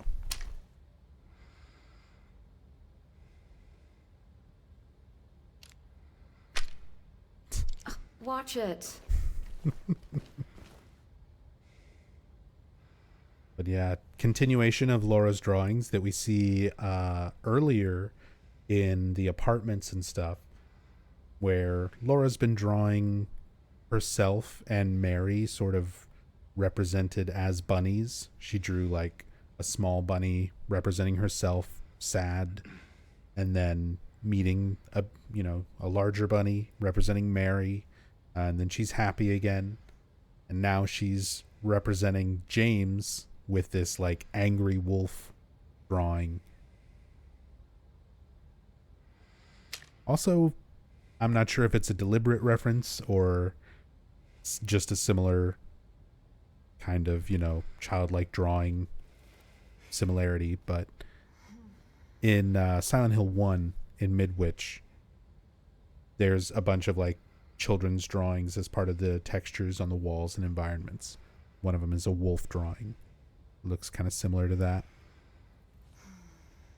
Possibly a little nod to that. But just giving you a little bit of insight into what Laura thinks of James. And then by the end of the game, she starts drawing James as like a friendly dog.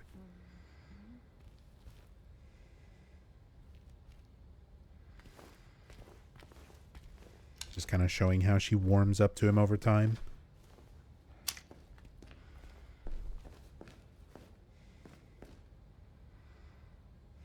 Is your medication safe?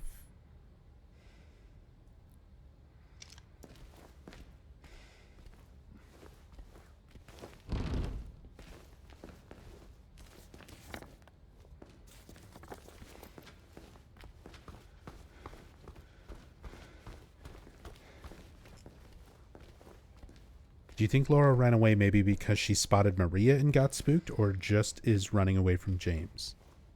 Theoretically, Laura should not be able to see Maria at all. Maria is a manifestation of the town. Like, Laura doesn't see creatures, which are also manifestations. Maria presumably would behave the same way, or would appear as something other than how we perceive her. So it's one of those things where in the original game, they very deliberately never show Maria being in the same place or interacting with anybody except for James. She doesn't go into the bowling alley. She never really interacts directly with Laura. Here, they sort of bend that rule a bit, where Maria's clearly there, where she would have been seen, even though Laura's not reacting to her directly. It kind of goes against that idea from the original of keeping Maria very separate from all the other characters that are confirmed to be real. But no, I don't think Laura is seeing Maria. I think she's just running from James.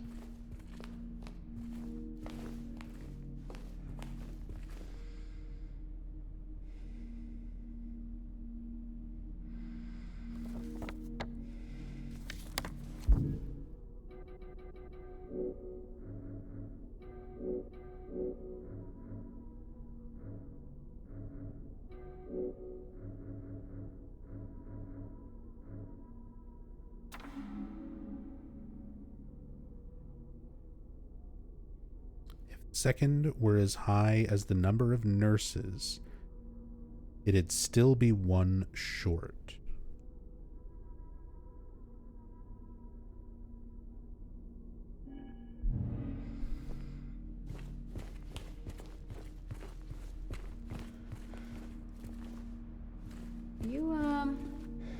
You looking for something in these photos?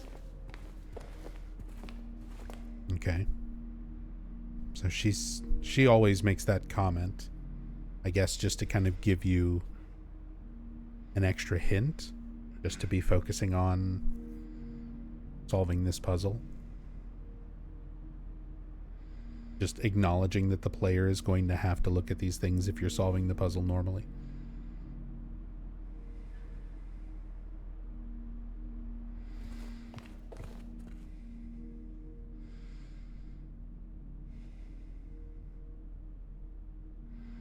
Pencil in my notebook.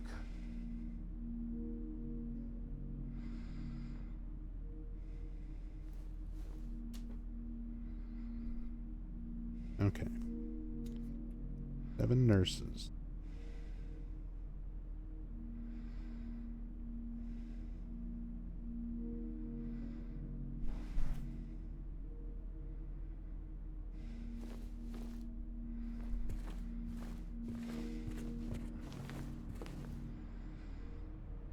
Wonder who scratched their faces? I mean, I feel like it's just a visual choice to kind of foreshadow the bubblehead nurses, but I don't know.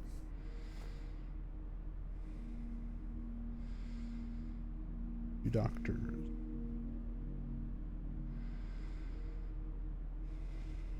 Don't remember what else is referenced here. That's not what I meant.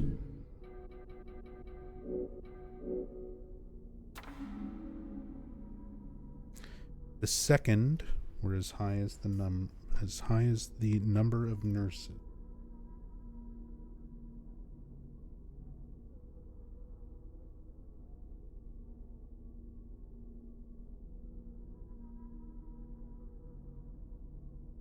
Will be 1 short.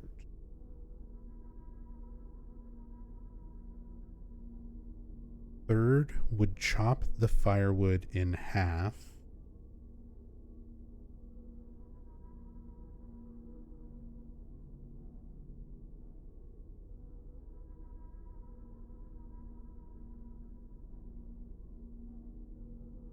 First was singular.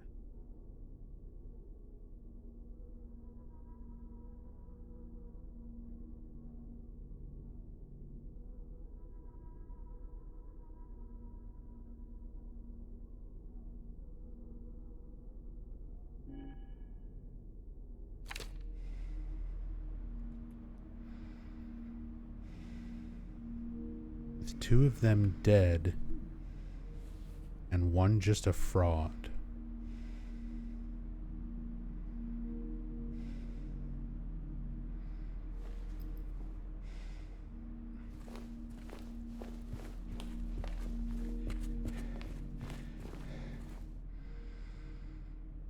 So, if it was as high as the number of nurses, would still be 1 short. Would be the second digit. I feel like I'm overthinking this, so let's just do -1. So 6. For the second digit. Third would chop firewood in half.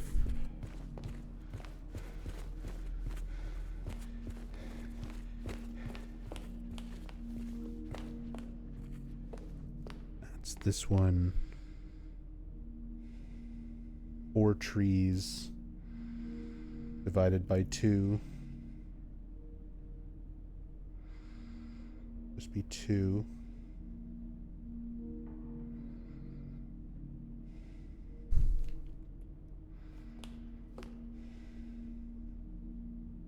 Two dead, 1 a fraud is probably the 2 doctors.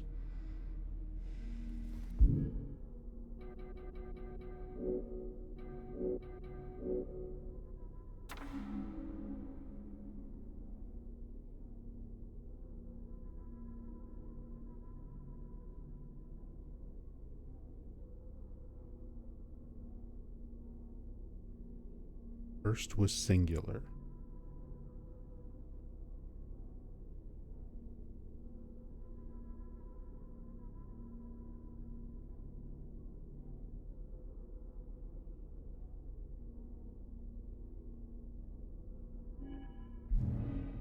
It's a 4-digit combination, right?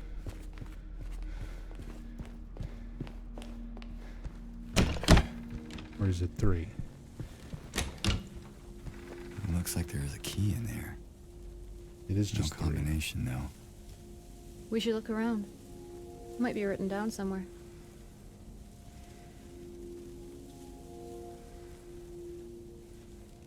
Okay. I was thinking there was 4. So with just 3, if second were as high as the number of nurses, it'd still be 1 short, with 2 of them dead, and 1 just a fraud. So 7 minus 3 minus 1.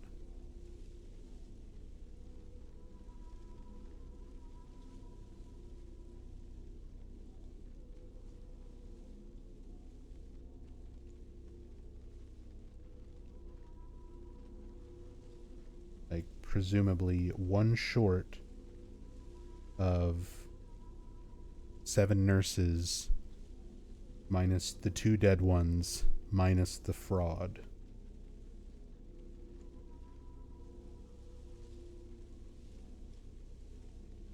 Try 3.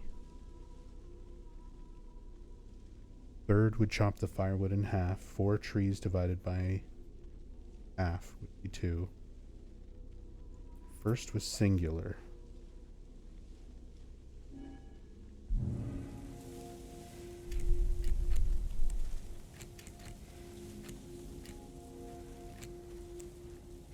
Okay, so it's not just 1.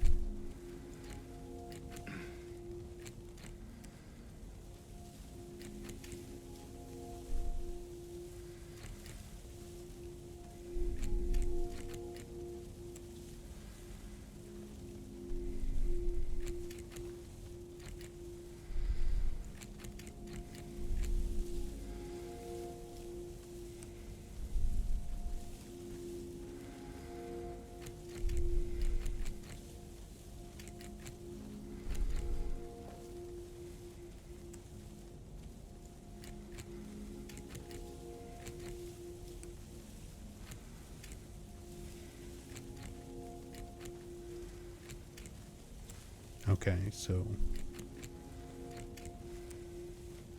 not 3, 2.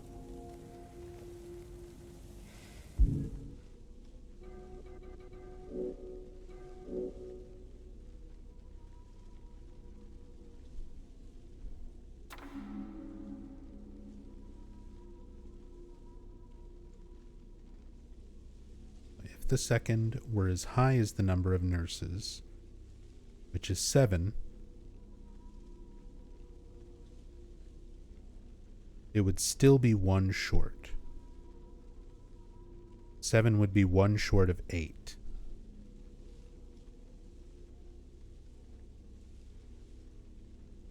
With 2 of them dead and 1 just a fraud.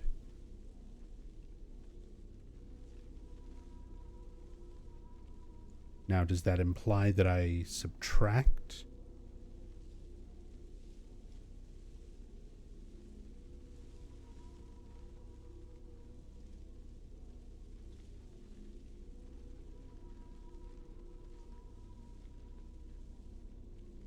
Might be 5 instead of 3. Third would chop the firewood in half. There's 4 trees. I'm assuming that has to be 2. So maybe something 5, 2. First was singular. First was singular is a weird one. Like, it sounds like it just wants you to try numbers until you get it. No, it is just the number 1. Singular as in the number 1. Second floor? Okay. Basement. That was... I was way overthinking that. Alright. Basement key.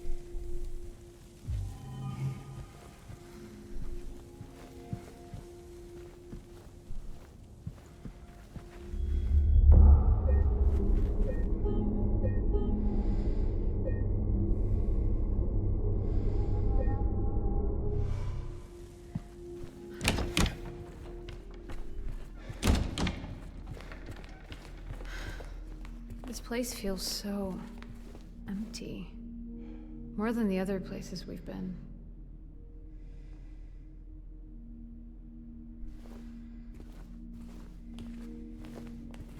We get that line from Maria that, like, the hospital, more than anything, feels more empty to her than the places that we've been previously. And I feel like that, along with some of the commentary we get once we reunite at the very end of Brook Haven, like before the chase sequence, I feel like a lot of that is sort of implying Maria remembers dying here, that this place has more significance to her memory. If you're taking into consideration loop theory, that she's been here before, that this has happened to her before.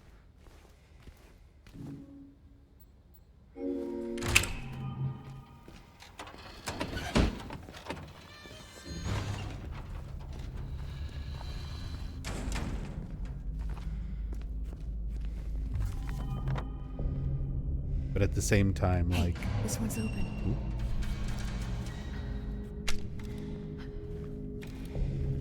Nope. Doesn't work.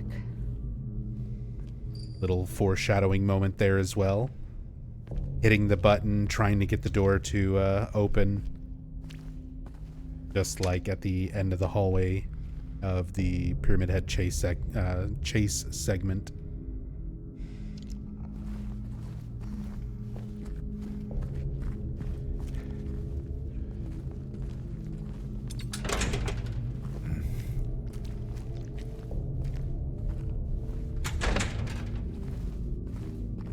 Oh, we got some kind of dialogue, or there's something about that gate. Don't remember what.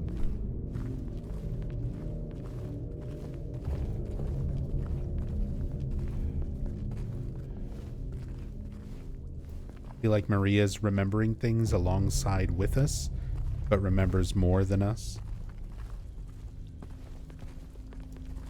I mean, it definitely rides that line of how much of it is supposed to be inferred as nods to the player or nods to something happening in the context of the story. Yeah, it's like she's played these games before.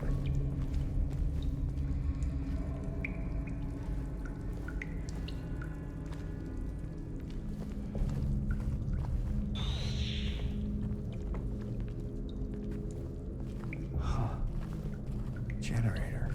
Huh. You think you could get it working? A Bakba soup raid. Might get the elevator running again. Hold on, Maria. Bakba soup, thank you so much for the raid. Welcome, soup troopers.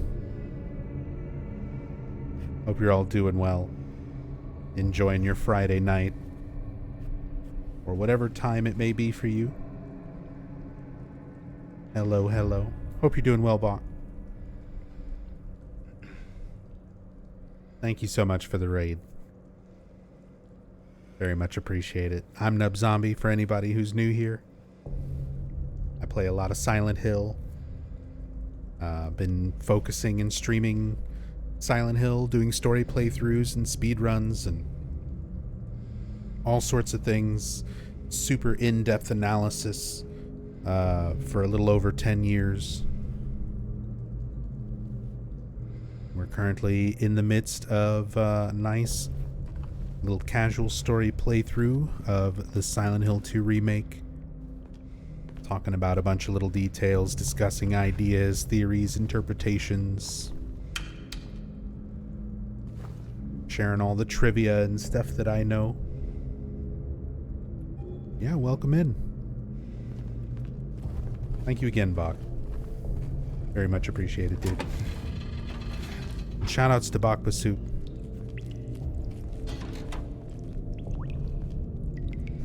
Hold on. I don't know if my, yeah, shout out was given already. But of course, shout outs to Bach. If you are not already following Bach, an amazing, amazing streamer, super talented speedrunner, and super entertaining streamer, super funny, one of my favorite people in the world.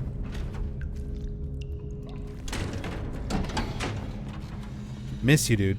Hopefully I can make it out to another event. Get to see your beautiful face in person again. Oh, the legs. Sorry, rude mannequin.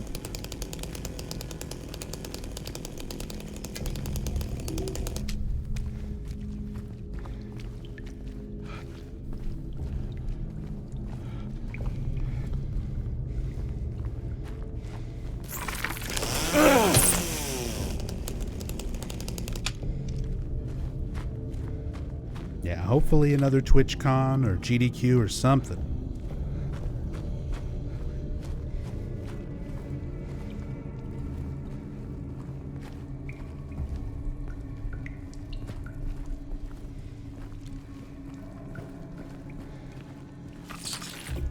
Uh-oh. I already hear the mannequin.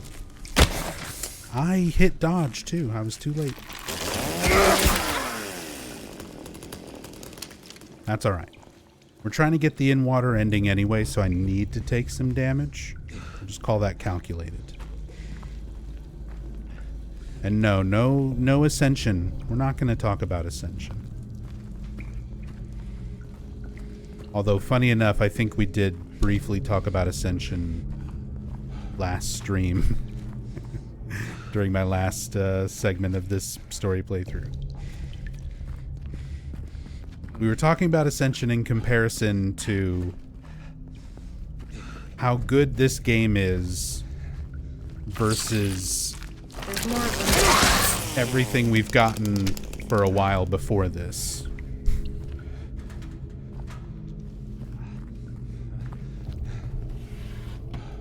So of course Ascension came up during that conversation.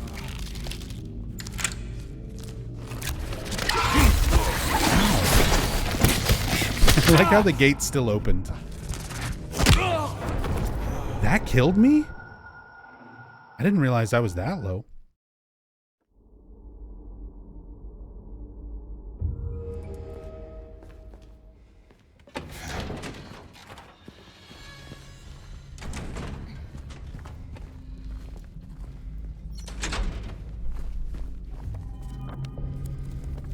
Hey, this one's open. There we go. We just get to see this foreshadowing again. Trying to force the door open, pushing the button. We're going to see all that again at the end of Brook Haven. A little more desperate, though.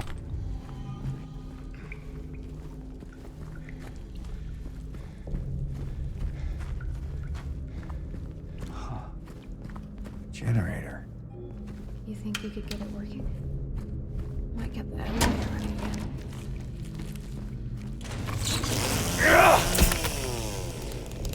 God, the chainsaw is so weird. Like, sometimes the lock-on is really forgiving and you hit stuff from like a mile away. I think they're gone. And then other times you just swing like straight through things.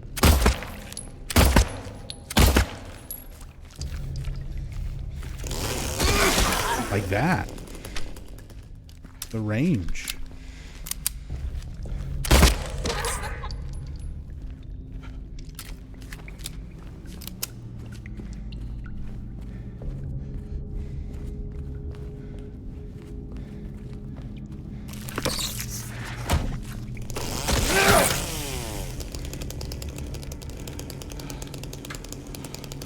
It's alright. Just gotta get better at my dodging.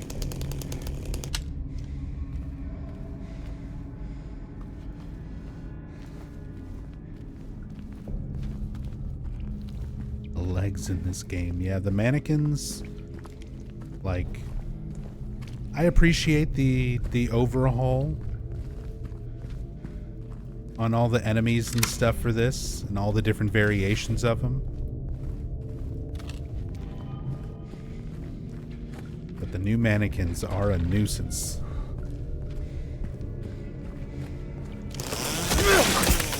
Chainsaw helps a lot, though. Chainsaw is ridiculously overpowered.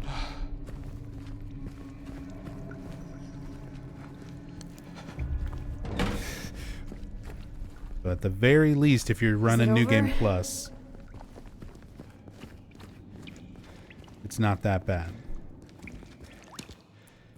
At some point, I'll do like a hard mode, regular new game, no chainsaw.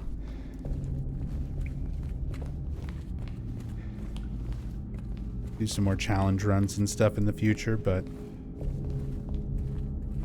for now I'm still enjoying this. Still enjoying kinda these first few playthroughs where I haven't started like routing stuff out yet.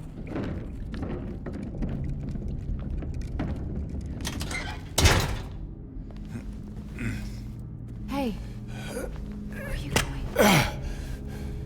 Because once you start, Don't like, worry. I'll be right back. once you kind of get things down to a route, like where to go, what to talk about,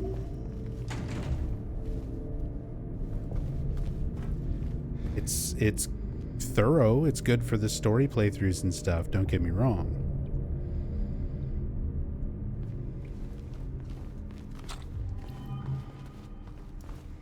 But I'm still in that nice early phase with Silent Hill 2 Remake. I haven't played it nearly as much as a lot of people have since it came out. I've been researching it a lot. I've watched a lot of playthroughs. I've done a lot of research on it. But this is only my third playthrough that I myself have done.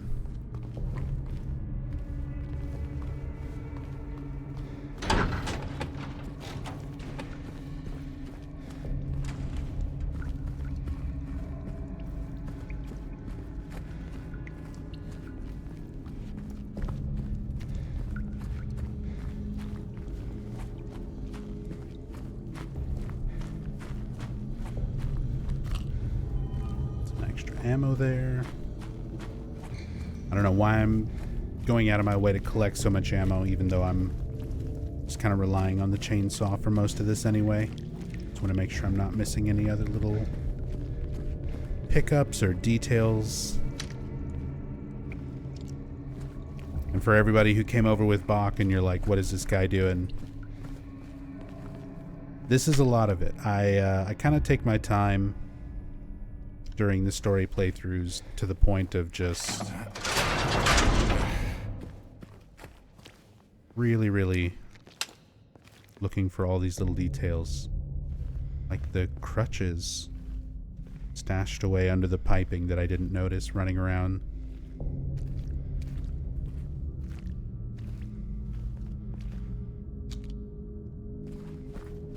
Only non-OP thing about Chainsaw is James's war cry with it. Yeah, that's nerfed, unfortunately.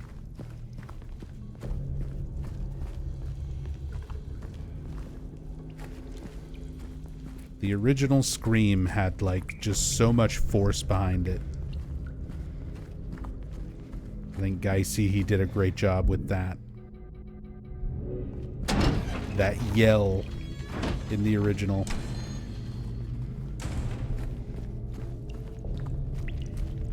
He just kind of angry grunts.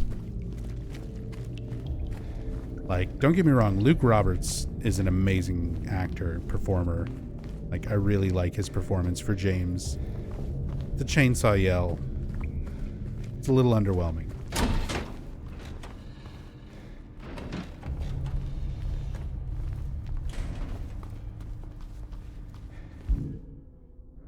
Okay, I did not pick up the can.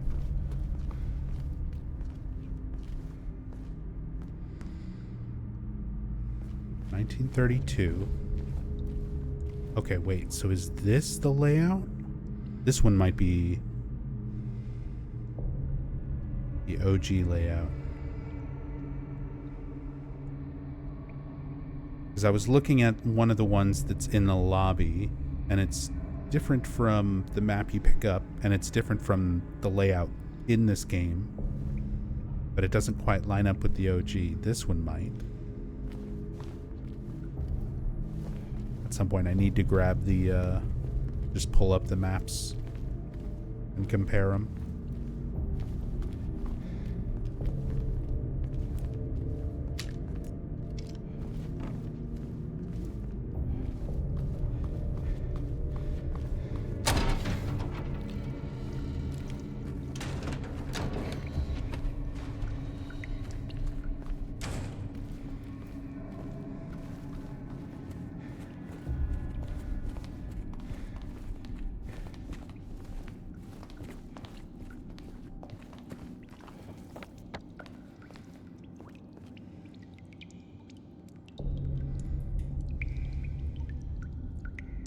Puts the question mark on the elevator.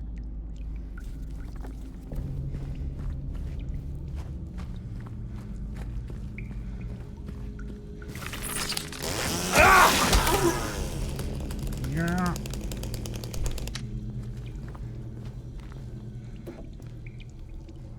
There we go. Danger extremely flammable. That was intense. Delayed reaction.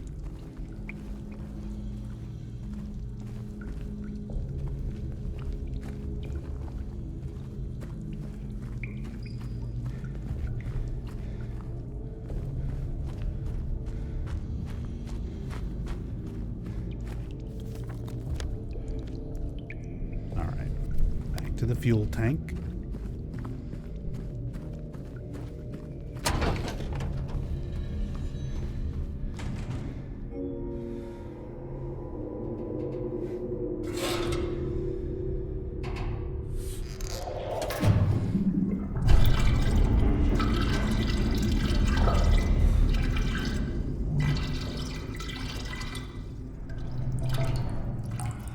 And thank you, Lots of Chaos. I'm glad you enjoy it.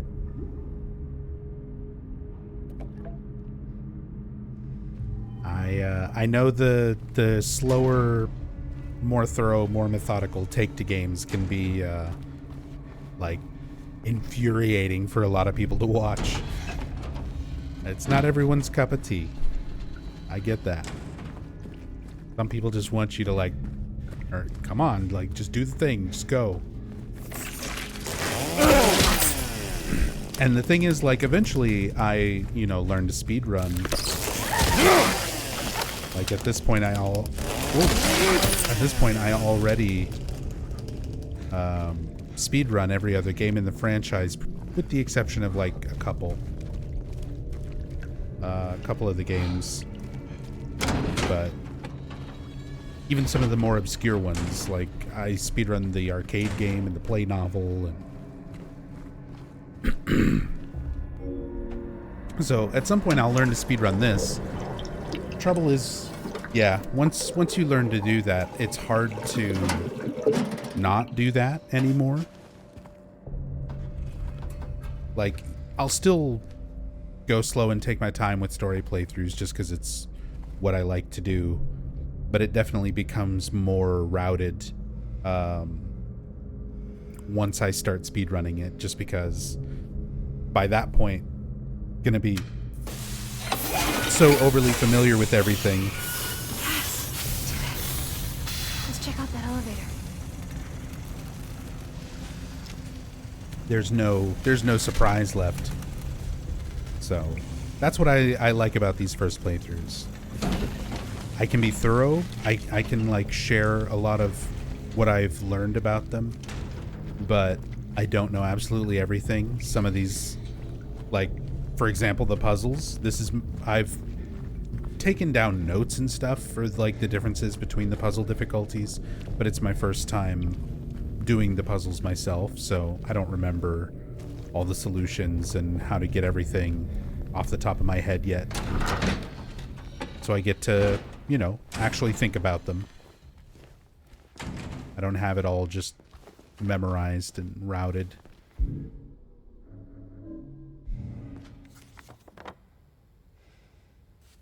Interesting. All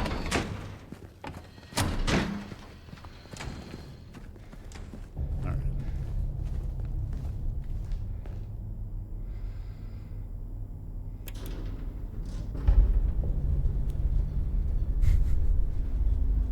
Her putting the hand up just to block the flashlight. Such a great detail.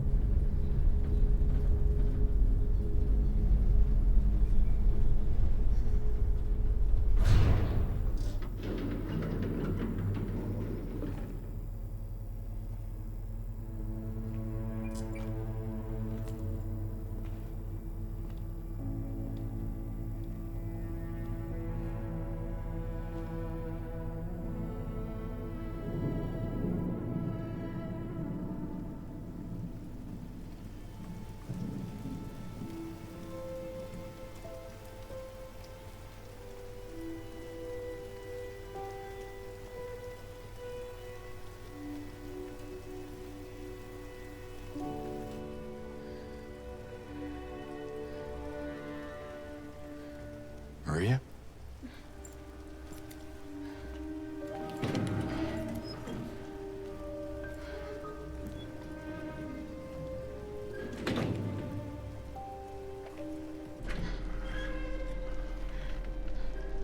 Hey.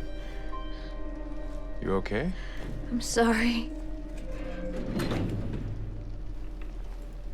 That's fine. What's going on? Are you hurt? It's nothing. Probably just a hangover.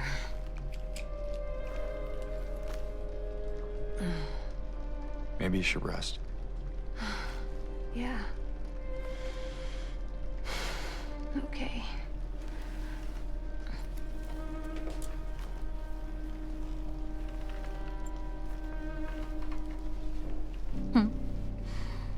Hmm. So comfy. I'm gonna go look for Laura. I'll be back as soon as I can. James?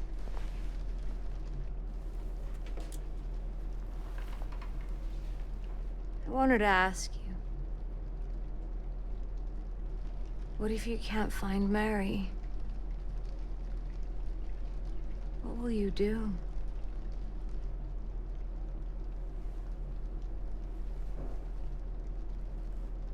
I haven't really thought about that.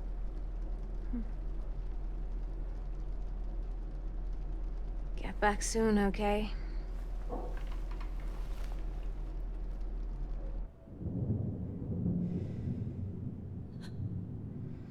Oh, and there was that Mary gasp sound effect that's been recurring throughout the playthrough. Hear it again there, right as soon as that cutscene ends. Good scene. Comparable, I mean, the parallel to the original, they kind of changed this up. The pacing of it, normally it's a little bit different. How much you start exploring Brook Haven with her. They kind of changed that up with the whole gas and generator puzzle instead. But yeah, these little moments here, seeing the broken window, the rain outside, having the sound of the rain just constantly there in the background of that whole sequence. And of course, foreshadowing to the reign of the final boss, Mary, during that whole sequence. So kind of having the rain storm aspect emphasize this a little bit more. Maybe it's also part of James's memory. Maybe it was raining in a particular moment. It's also referenced in Mary's letter, I think. Or no, not Mary's letter. The patient's note on the roof of Brook Haven. The patient that leaves the note about rain outside. Which, it's not meant to literally be a note from Mary, like Mary was not a patient of Brook Haven. But it's meant to invoke like similar feelings, similar parallels. Somebody who's desperate, who feels, you know, they're stuck in this hospital, being drugged until they die, and there's nothing they can do about it.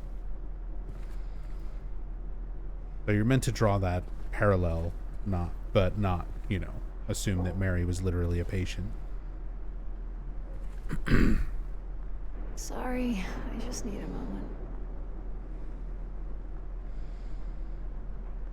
So, of course, we have Maria starting to show signs of illness, the same as Mary. We even have her laying in the bed, the same as in a very similar way that we see Mary in parts of the ending, or certain endings. Somewhat similar to how we will encounter her in the labyrinth after she dies again. I'm alright. I'm just tired. All these recurring visual elements just to force James to kind of remember Mary in her sickbed. And once you exhaust all the extra dialogue, she just turns away, rolls away from you. You can actually see the outline, the stain, like in the shape of a person where she was laying once she rolls over to the side.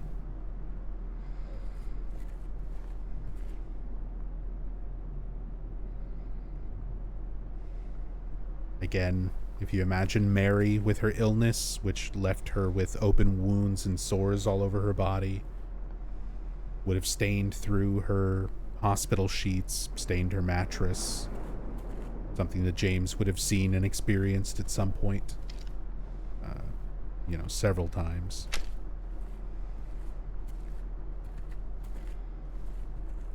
Bedpan, not able to get up and go to the toilet, so of course there's like bedpans and things in the room as well.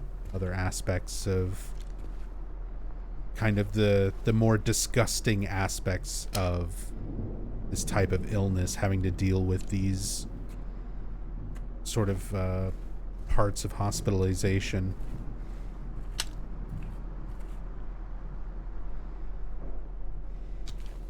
All being projected from James's subconscious into the environment. Marvelous Miscreant. There's no confirmation. There's unfortunately nothing to allude to Bloober Team doing DLC or Born from a Wish. It's not to say that they won't, but there's nothing to, like, I wouldn't get my hopes up.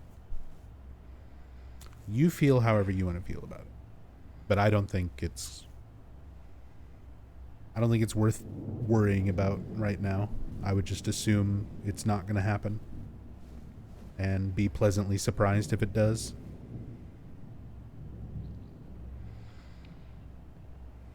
Take care of what matters most. Leave the rest to us. Toluca Palliative Care Center. Again, Mary would have been in palliative care.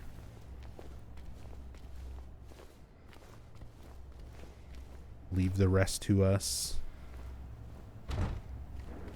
Which James, in the original, we get more of a sense that James was really disappointed that, the doctors couldn't do anything for Mary.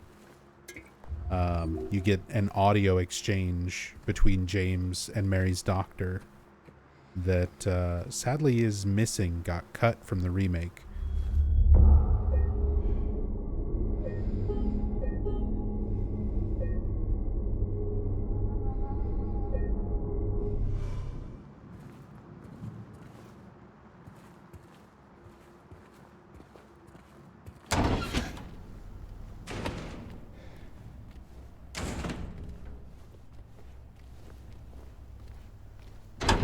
What if they announce it on the 24th? I mean, if they announce it, they announce it, but I'm not going to assume that it's happening until there's a reason to.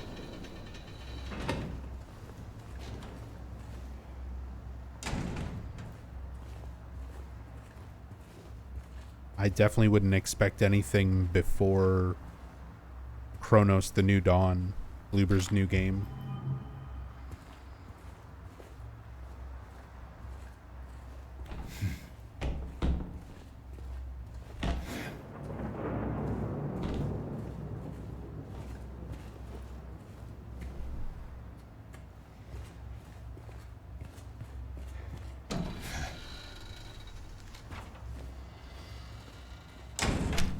Saw the jacket hanging there. I wasn't sure if there was any other details on it.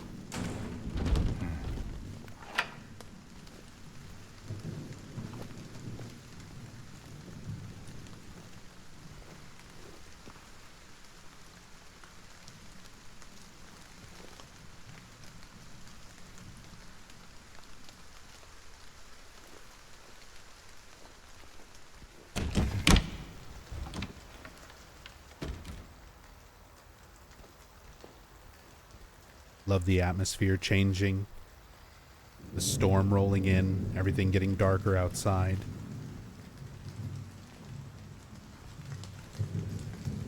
Having that constant rain.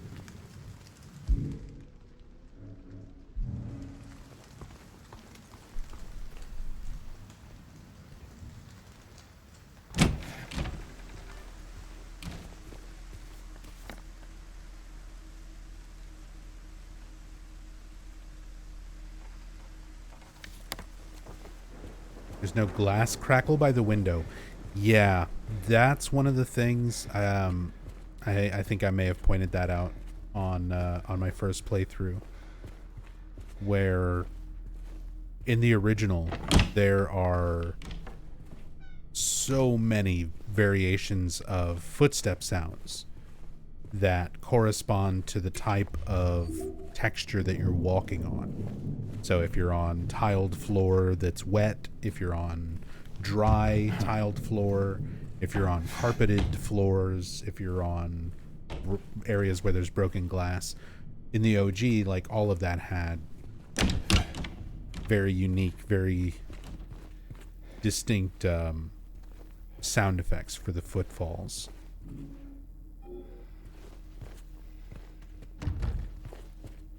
And yeah, you can like walk right over the broken glass and stuff, and the footsteps don't really change in this.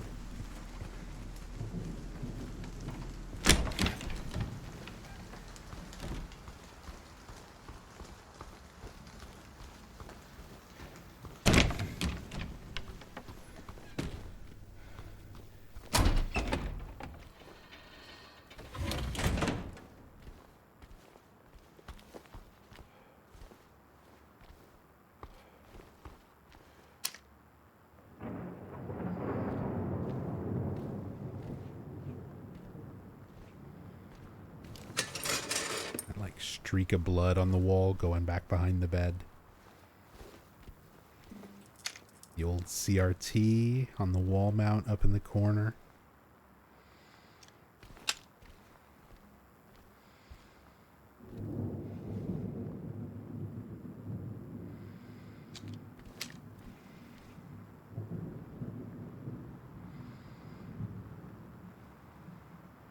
Some paintings.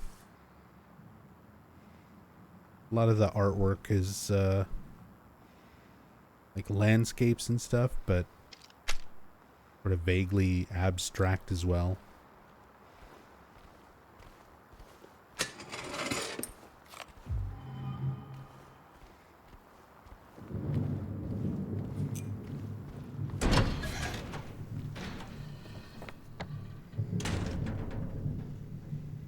Alright, so we got the question mark on the director's office.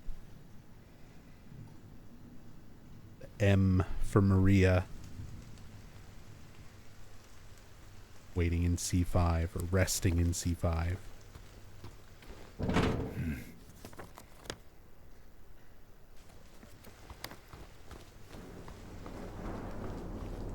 Chronos the New Dawn. Gotta look more into that and remember the name. Yeah, the name is not very, Yeah. Where is that girl? Name is not very catchy, not super memorable.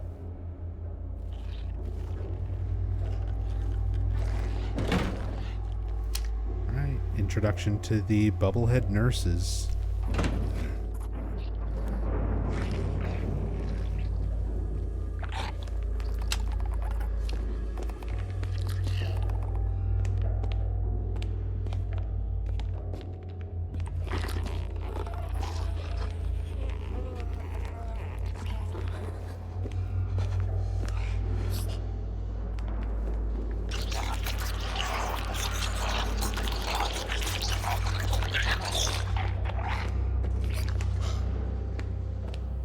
I feel like they did a really good job with the presentation of the nurses.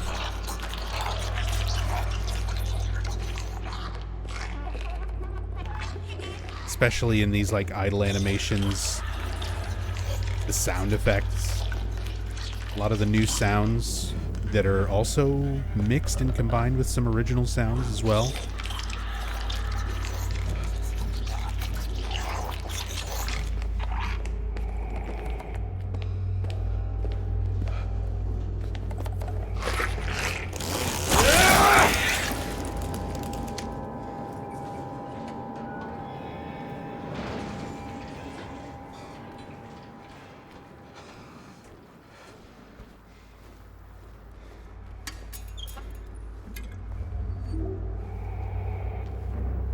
There's actually a detail about the nurses that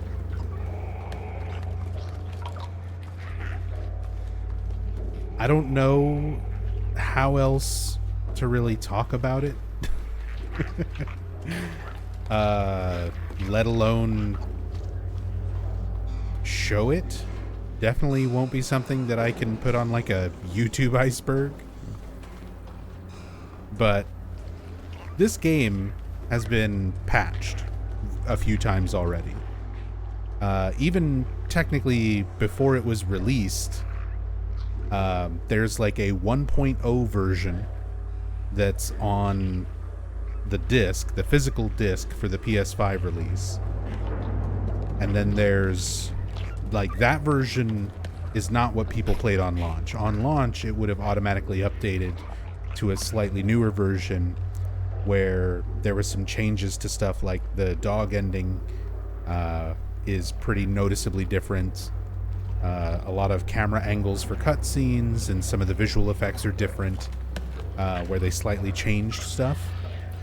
But that was like the launch version that most people played. And then there was another patch after that to fix some visual effects, to fix some soft locks that were happening in the labyrinth with the rotating cube puzzle. But there were also things that they didn't mention in the patch notes. One of them was that they updated the nurse models. And it was a detail that not a lot of people probably noticed. Maybe a certain type of person noticed. And again, I found this through research, through somebody who just ripped the raw assets of the models and stuff and was looking at them for comparison and happened to notice this.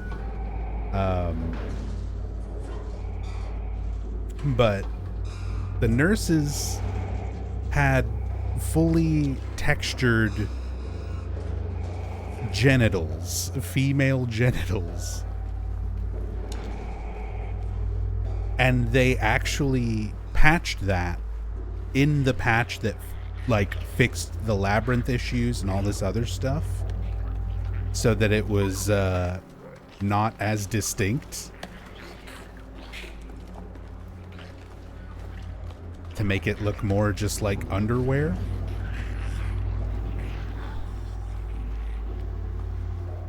Like I said, definitely not something I can put on YouTube to show for comparison. I think technically I can show that on Twitch, as long as it's not the like, I don't know, Twitch is weird about its TOS, but it's nudity in a game that's not on the ban list. It should be fine.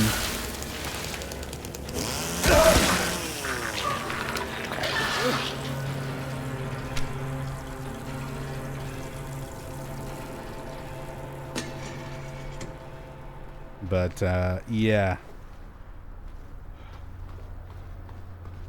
Very strange detail. I mean, I get it. The sexuality, the nature of that is an aspect of the story to a certain degree, and definitely to the monster design.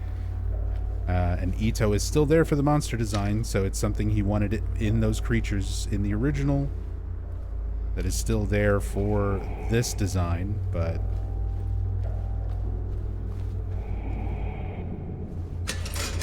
surprised they would go that far, to that degree, to have full-on, like,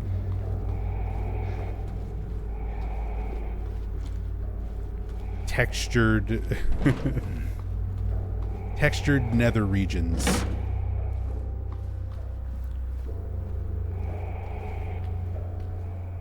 As long as the game and stream isn't focused on it. Yeah. The cam hack will just look at it very briefly.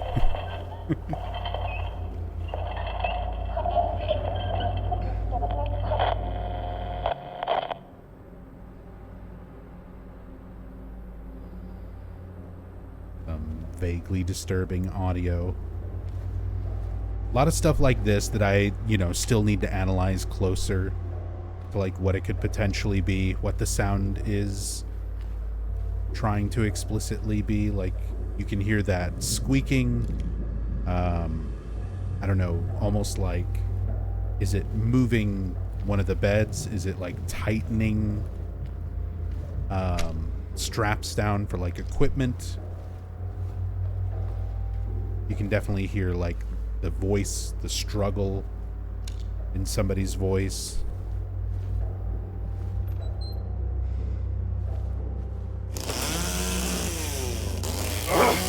Come on, James. You can teleport chainsaw hits into mannequins like 5 feet away. And then miss the broken glass right in front. Okay, so these are some more of the photos. These are like, they're pretty heavily edited, but these photos are based on real photos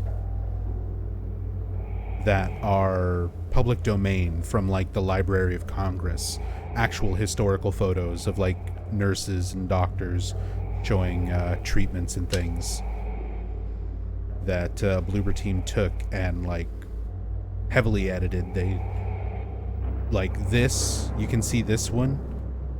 There's like a metal cone shape here, probably a Pyramid Head reference or something in their mind. But normally you would see like the patient's head laying on this bed here in the original photo, and that's been like edited out. See like the doctor back here, standing back here. Some of those details have been like blurred out, but a lot of the source images for these photographs and stuff have already been discovered. I've spent some time going through and saving that and making notes, archiving all of it, so that eventually for a more proper like in-depth video or something, and show a lot of those things for comparison. Might do some of that for the cam hack playthrough as well. Her drawings. Photo 9. Another part of the mysterious photo, which when you collect them all and put them in order and decode the message, it reads out, "You've been here for 2 decades." Again, if you're a fan of the loop theory, a lot of people interpret it to mean James has literally been there for 2 decades. If you think it's just fan service, which is what I more lean towards, more of a reference to the players who've been playing the original Silent Hill 2 for 2 decades, talking about it and discussing it and solving all those riddles, figuring out all of the symbolism that's there.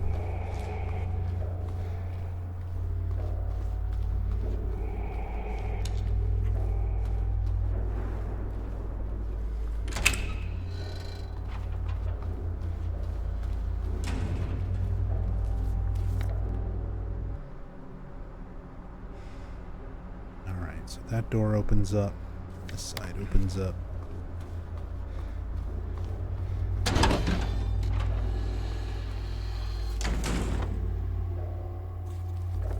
Not sure if anything changes with Maria just yet.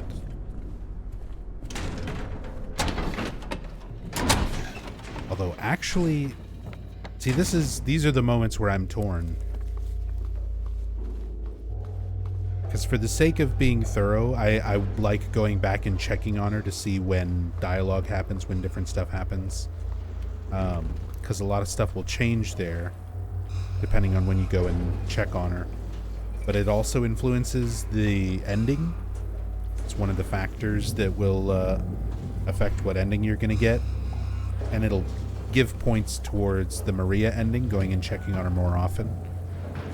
Which is not what I want right now. I would rather get the in-water ending, just because that sets up for the stillness ending on my next playthrough.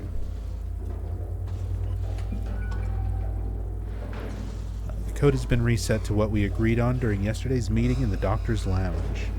Like I said, I don't want anyone writing it down on little pieces of paper for me to find. Be responsible, people.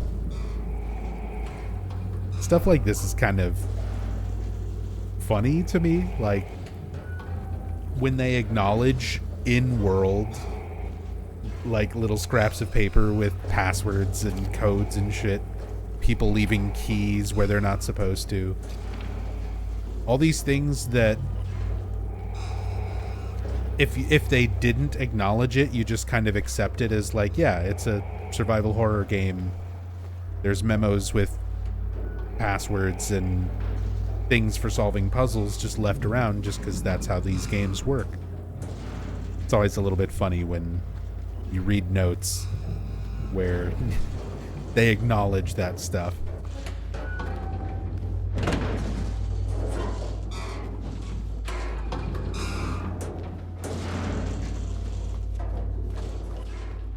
More broken elevator foreshadowing.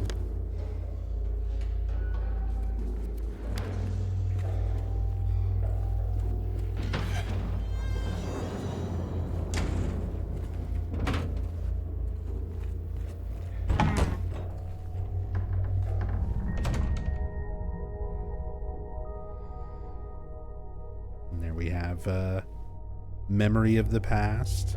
You can see the thrown away typewriter message in the trash and the typewriter, the scattered papers. This is where you, in the original, would have gotten one of the number codes to open up the box that belonged to the patient named Joseph Barkin. You get the hair, you attach the bent needle, fish a key out of a drain, all that good stuff. But since they change all that up for the remake, they include it here as a memory of a past. That's usually what the little memories of the past moments are. Just, here's something that we changed. It's not the same as the OG, but they still want to reference it in some way.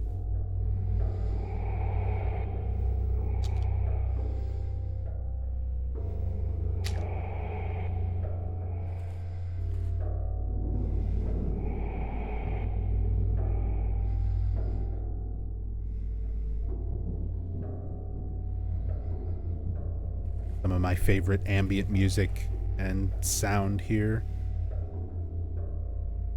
Having that like heavy breathing that keeps chiming in. Sounding like, you know, strained breathing or breathing on medical equipment. Assisted breathing machines, things like that. Lux automatic washers.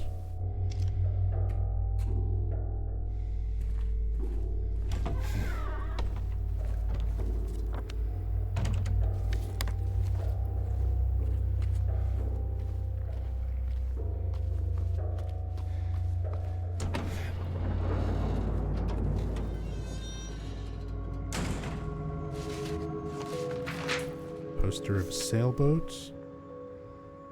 And a painting of an eye hidden behind it, as well as a patient interview transcript. Annotation: the following interview was conducted with blank in response to incident number 071. I remember lying in water. In water. Just like the ending. Empty. And then I felt him stare. He was close, very close. I had to get out, had to get away, but he followed. He kept staring, so I made him stop. Now I'm empty again. And we go back to the pool.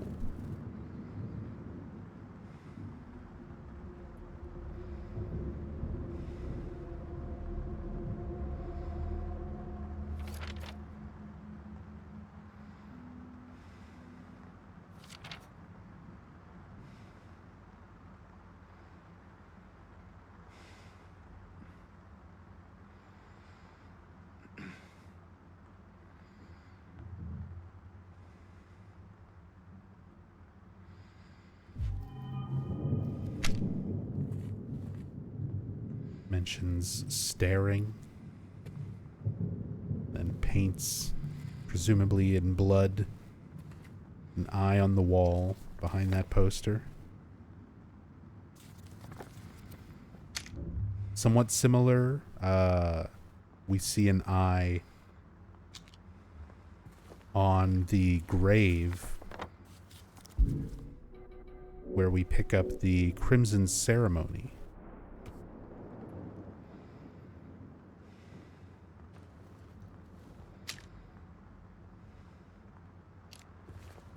A very similar bit of imagery.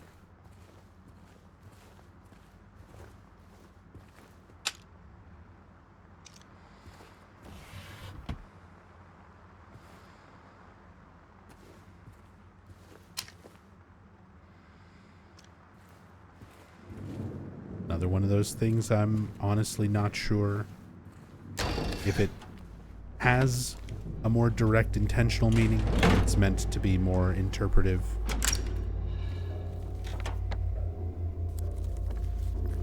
Because even just the idea of somebody watching, in a way, we as the player are just watching. Is it? Okay. Okay. Apparently not watching where we swing the chainsaw.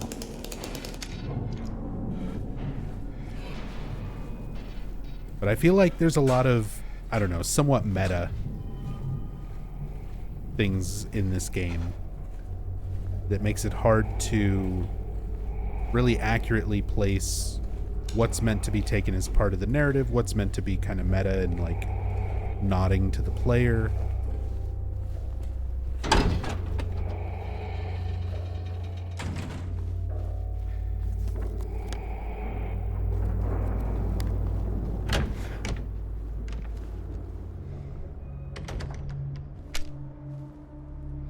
But if nothing else, it's creepy imagery, stuff that I like. More portraits here. Again, I think this is another one where the original source photo has been found, where it's like very, very heavily edited, but like essentially repainted over a real historical photo of somebody. Most of these are, I believe.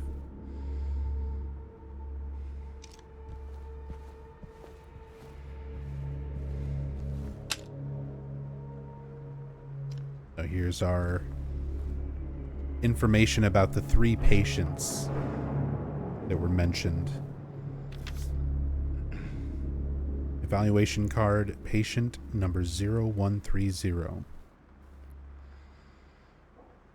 Patient number 0130, designation 295.3. Originally room number S3, scratched out, moved to L1. Initial symptoms, intense and unrelenting anxiety. Current diagnosis, symptoms have intensified to full-blown paranoia. Visual hallucinations.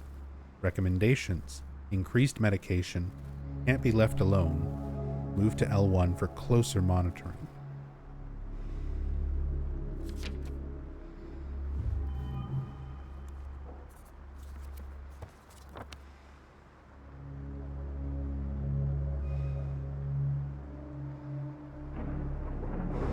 L1 gets that question mark put onto it.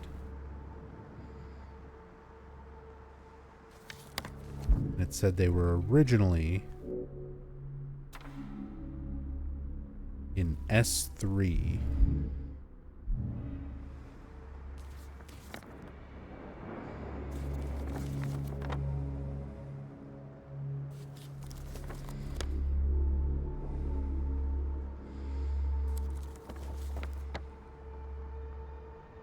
Oh, James marks the symbol of the eye. Got the pool labeled, something there. And S3 is in that hallway next to the pool.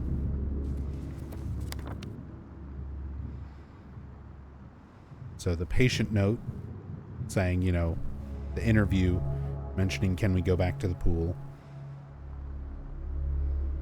I guess James just takes that as let's go investigate the pool at some point.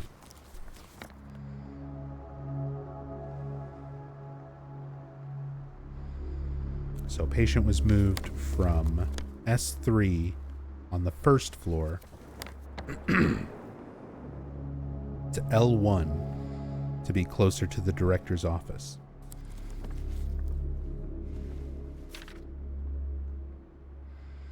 Evaluation card patient number 0090. Designation 298.0, room number D1.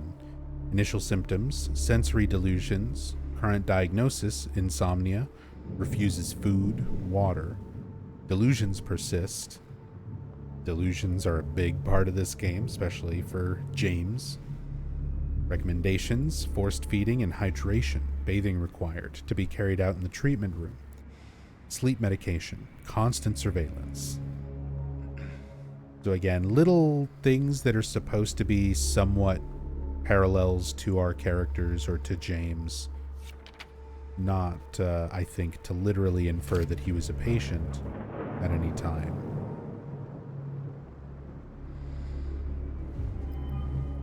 And in the original game, they gave names for each of these patients to, I think, help make that distinction.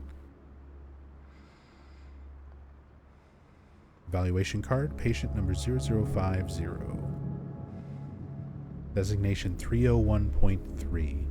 Patient room number C1. Initial symptoms, sudden outbursts of aggression, visual and auditory hallucinations. Current diagnosis, current therapy is considered effective, scratched out. Unprovoked outburst declined, scratched out. Social interactions improved, scratched out. So it seems like patient got better at some point and then declined. What did I miss? Recommendations, continue with the current therapy. Water has a calming effect, scratched out. It used to.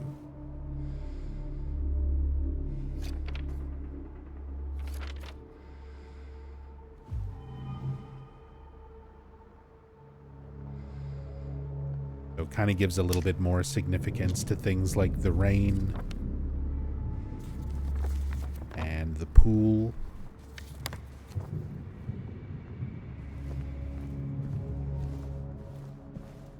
Not to mention, again, James's own ideas of drowning himself in the in-water ending.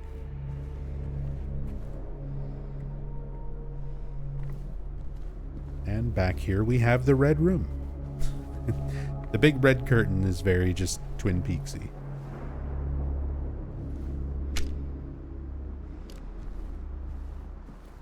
Which, you know, it's fair. I can appreciate stuff like that. Twin Peaks and David Lynch heavily inspired the originals. It's only appropriate to have things that kind of invoke the same feeling in the remake. They are beyond hope. That's what they keep telling me. My 3 patients. My 3 hopeless cases. But I do not believe it to be a matter of hope.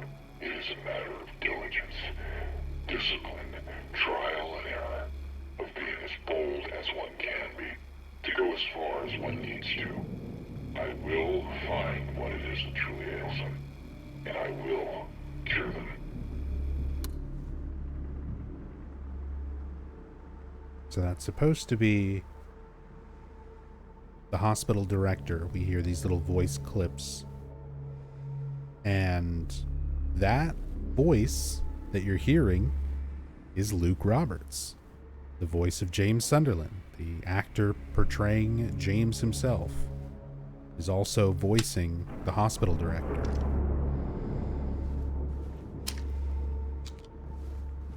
So in a way, it's James like self-diagnosing his psychosis, projecting himself.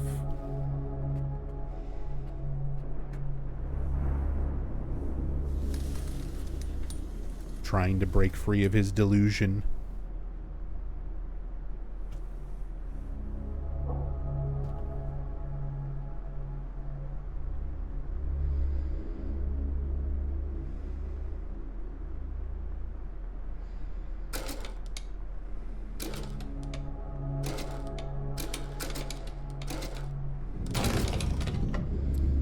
nice new puzzle here. We'll have to come back to it when we get a button.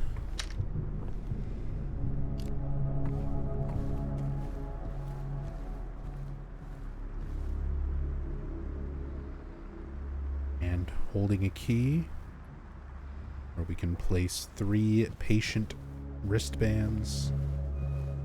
We have to go collect based on our 3 patient notepads that we just found.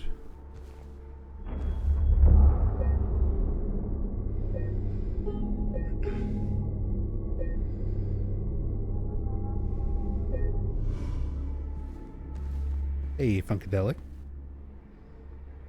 Hope you're doing well tonight. This photo, I remember this one came up as a bit of significance. It is a real painting, but it was popularized because of another recent game. Let me pull up notes here.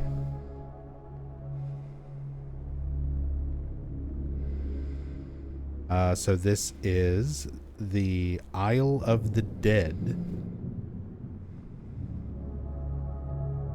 by Swiss symbolist painter Arnold Böcklin.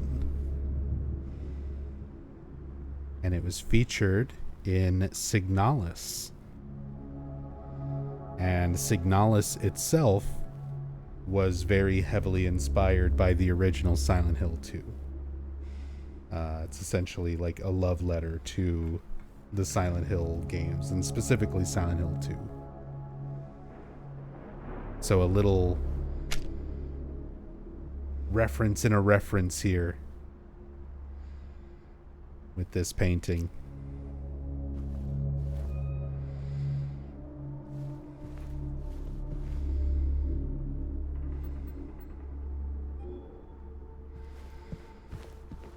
Once we get all the patient wristbands, we can get the key to open that door.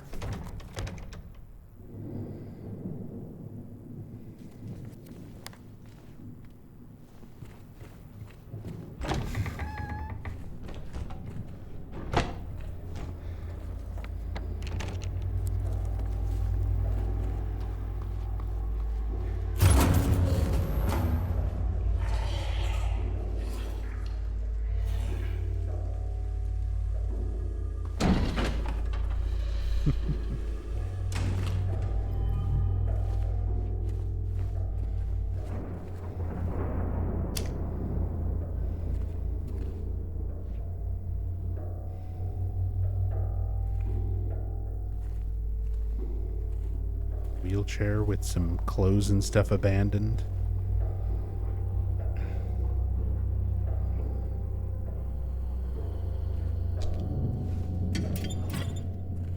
Boots look kind of similar to Maria's boots.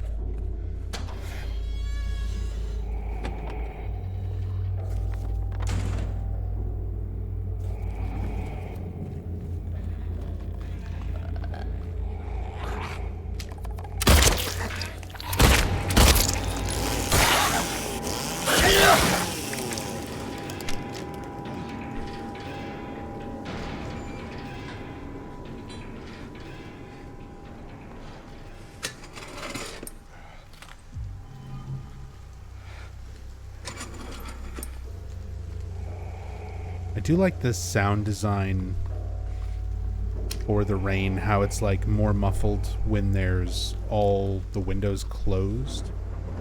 And it kind of draws your attention to the open windows, just because you can more clearly hear like the sound of the rain and stuff outside. Really good audio design in this game.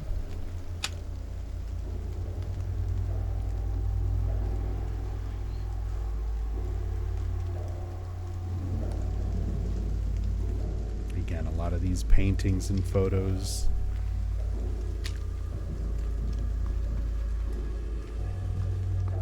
lot of people have been very thorough with reverse image searching a lot of these and trying to find ones that are actual photos or paintings, or ones that have been used as inspiration or for a basis that's been edited, photoshopped.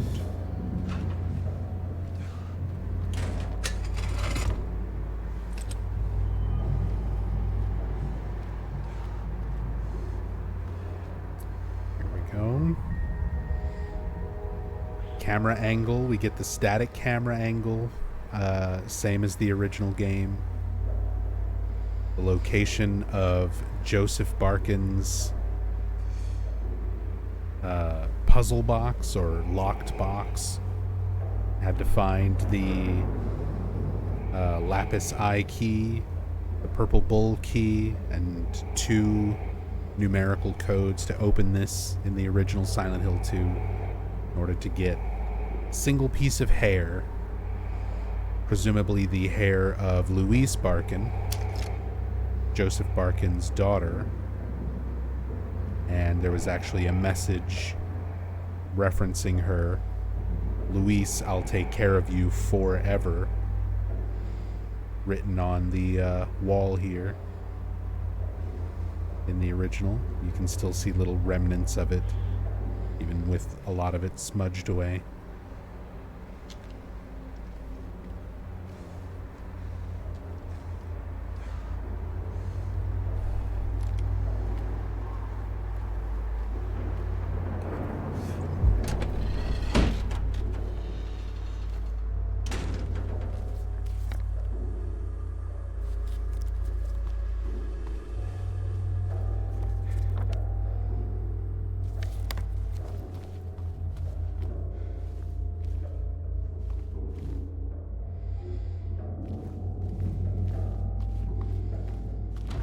Hey, Fallout Pro.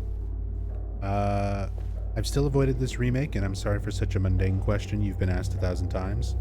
But would you say on sale this is worth for a lover of OG Silent Hill 2? Absolutely. I would say this is worth. If you're a fan of the original Silent Hill 2, don't go into this thinking that it is a direct one-to-one, like, faithful recreation of OG Silent Hill 2. This is how Bloober Team remembers Silent Hill 2. Like, it is their interpretation of it with a heavy dose of fan service and references and things like that. But for what it is, it's very good. It's definitely not perfect, you know. It's got its flaws. But like, I very much the original Silent Hill 2 is my favorite game of all time. Not just like within my favorite Silent Hill games, but it's my favorite game. And I very much enjoy this game. It doesn't replace the OG. It's not like, it doesn't feel like it's trying to. It is in many ways Bloober's kind of love letter to the original, while still doing something kind of different with the source material. Not too different, where it's like a completely different thing, but it adds enough, it changes enough to keep things kind of fresh, give some new ideas, new interpretations to old theories and things like that.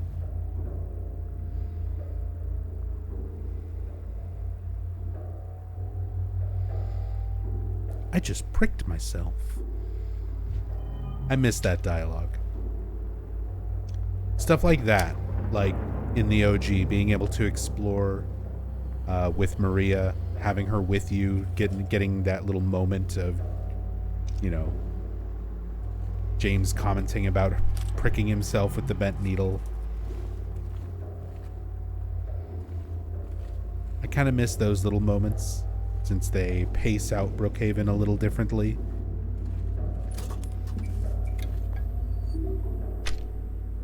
But we still have Jack. You still get details like this, where this was like a texture, a poster in the original game that, you know, they still kept and included in Brook Haven in the for the remake. Little pamphlet for Lakeside Amusement Park. A lot of these little details and stuff are very good.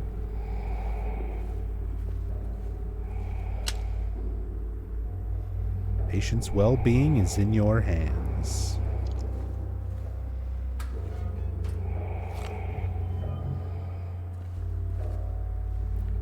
Any changes in the remake that you think are an improvement over the OG?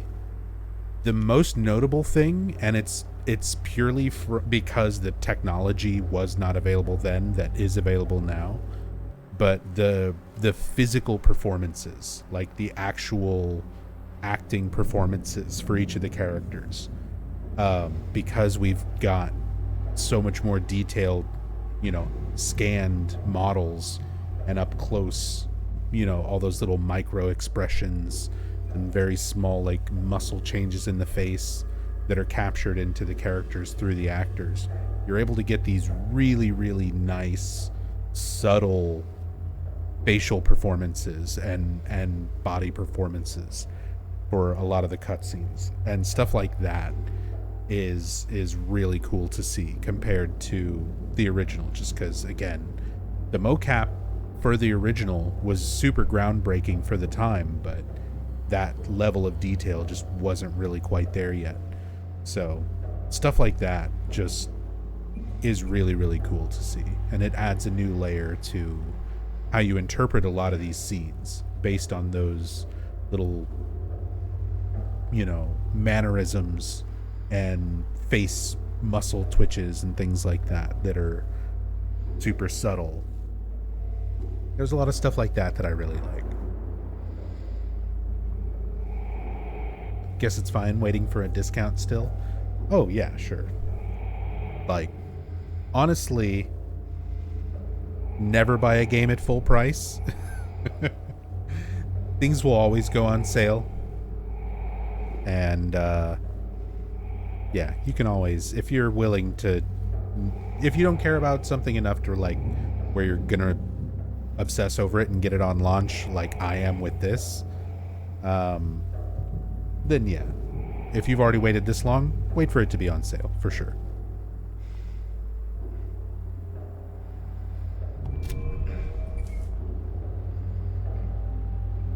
Okay.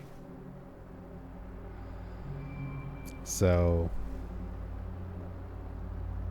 little bit of a reference here. This is one that I noticed before, and I don't know how I feel about it. It feels a little bit tasteless. So we pick up the shotgun, right? And you can see there's an engraving, like the model of shotgun is E.H. Marlin. So E.H. is a reference to Ernest Hemingway. Marlin is a reference to The Old Man and the Sea. So Ernest Hemingway, I'm trying to think of how to like explain the reference. This is because it will demonetize me on YouTube. I hate the timeline we live in. But Ernest Hemingway took his own life with a shotgun. So the Ernest Hemingway reference, the Old Man and the Sea Marlin reference, which Marlin is also a real-life manufacturer of shotguns. So it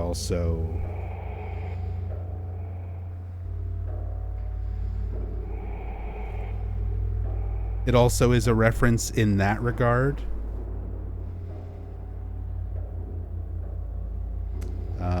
But yeah.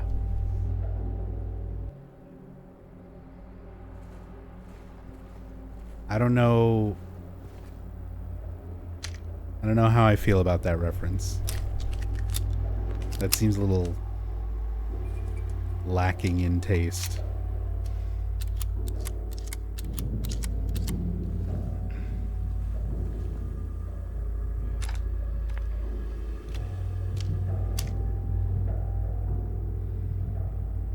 Hey, Maxie.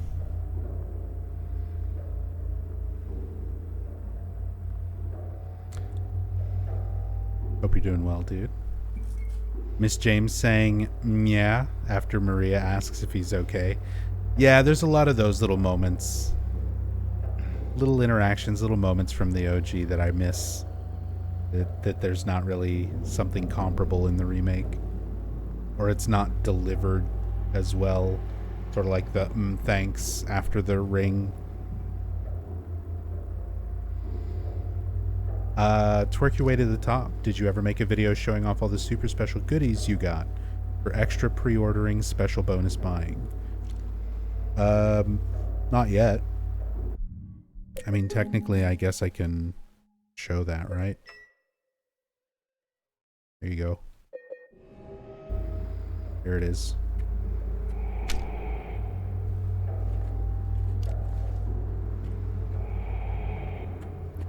Isn't this worth it?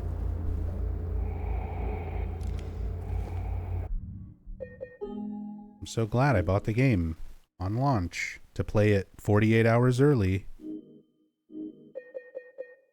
and have a, you know, silly mask on my head.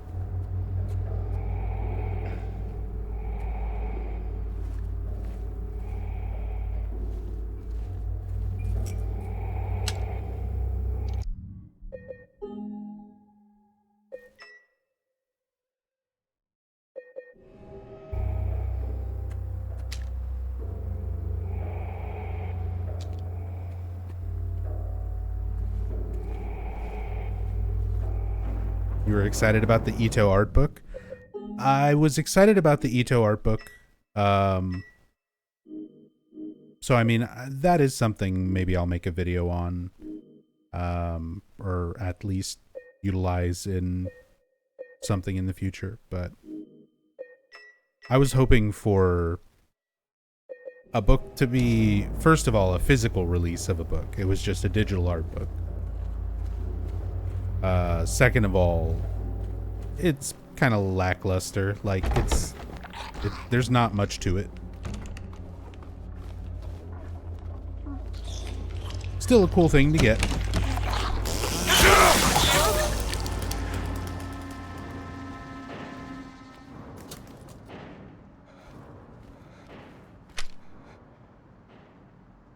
Another actual historical photo. It's been heavily edited.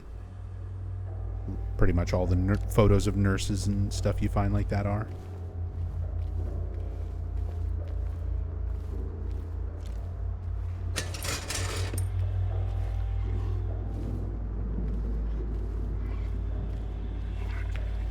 Wonder if this sold enough for them to be confident in another remake. This is the best-selling... Like, this is the best-selling Silent Hill game now. Previously, it was still Silent Hill 1. But this game actually outsold it. So, if anything was going to inspire them to do more remakes, this would be the one.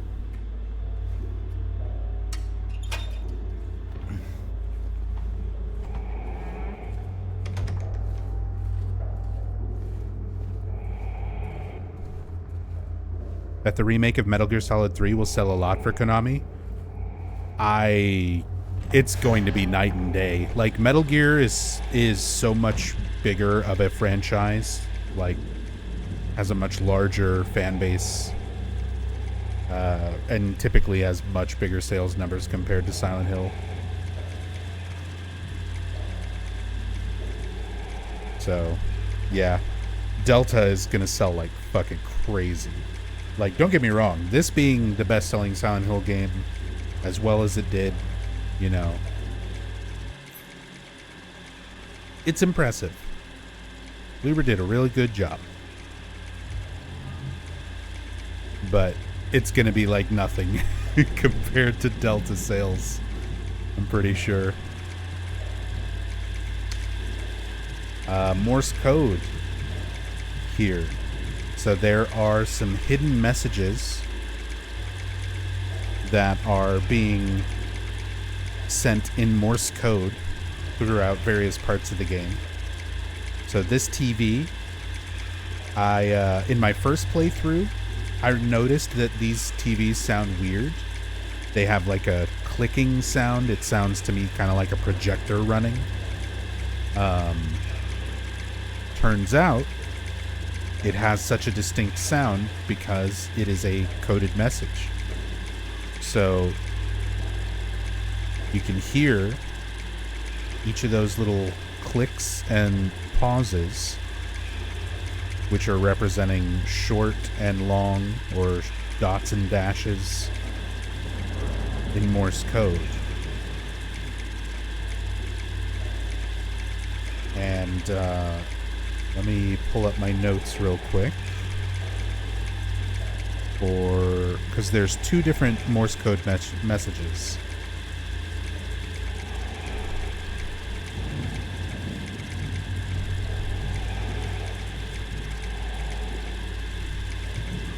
So this one is saying in Morse code again and again and again and again, over and over in a loop.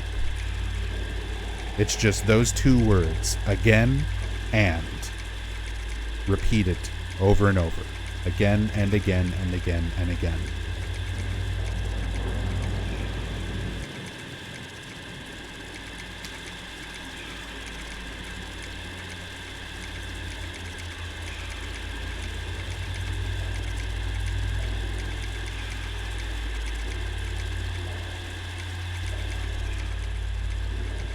Does the TV break if you shoot it? Absolutely.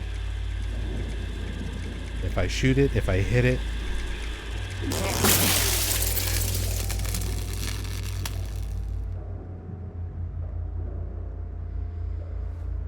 No more Morse code.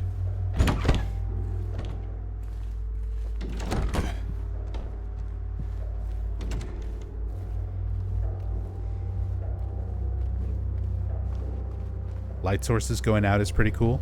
There is admittedly a lot of stuff like that that is pretty impressive in terms of detail. One of the things that I was debunking or doing research on to try to prove or disprove off stream recently was a post on Reddit where somebody claimed that Maria doesn't reflect in James's eyes as a way to like infer that she doesn't exist. And I got my free cam working, so I went and looked at character eye reflections when they're in proximity to each other, and it turns out like it's just the way the cube map is programmed. Nobody's eyes reflect other characters in this game, but the cube maps are designed so that characters' eyes are reflective of their environments and light sources. So even though that person's theory about the Maria thing was not true, it did at the very least show me that Bloober Team is putting in these like super little like reflections on the character eyes that you almost never see in any sort of detail without like cam hacks and stuff, to accurately have like the light reflecting off their eyes in cutscenes based on what's in the environment or based on where light sources are. So very good, very like realistic lighting in terms of reflections and details and things like that.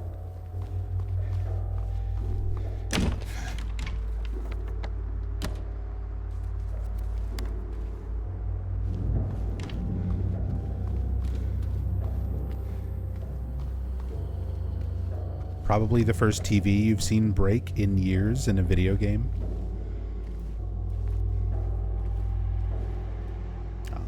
Even Silent Hill Downpour did that.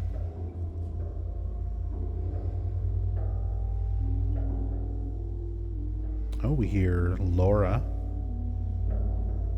Another drawing of hers, a rabbit running away from a bird this time. Who do we think the bird is?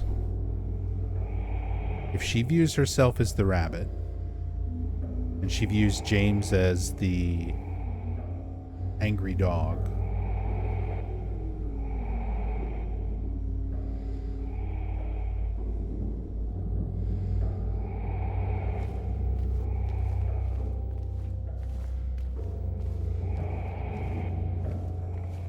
who could she be running from?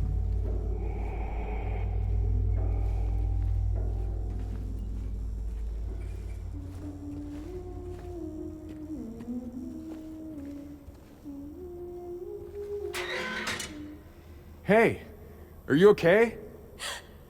Go away! Don't be afraid. I just want to talk.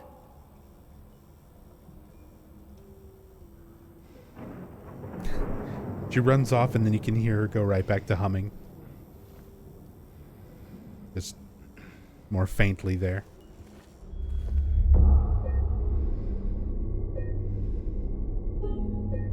Child Services, that's who she's running from.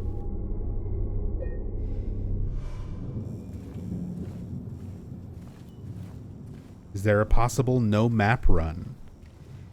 I haven't gotten to the point where I'm speed running this game, but I mean, once you memorize it and route it out, then it basically is a no map run. You never really need to look at your map, which eventually I will do, but I want to enjoy playthroughs where I don't quite know everything to that level just yet.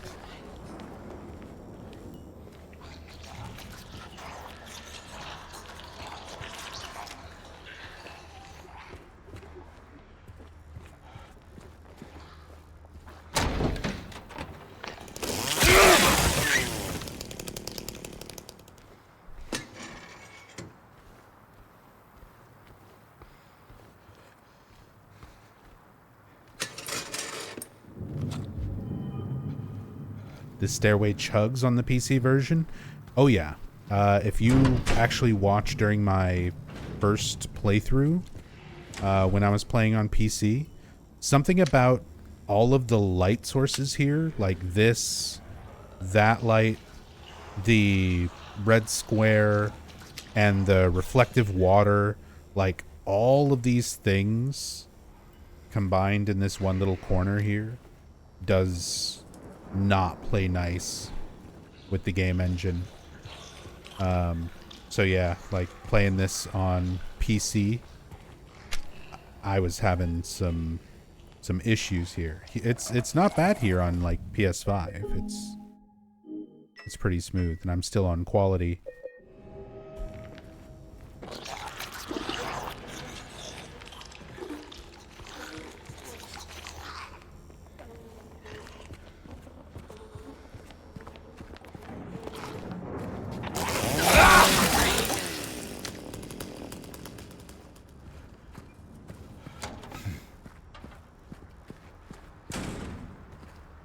What engine is this on? It's Unreal Engine 5. Which is why no matter how much they try to optimize it, there's always a little bit of stuttering issue. It seems to just be a common problem with UE5.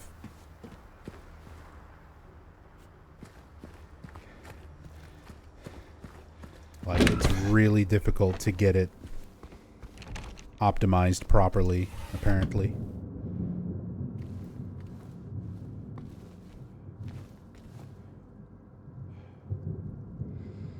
Observation notes. Patient number 0090.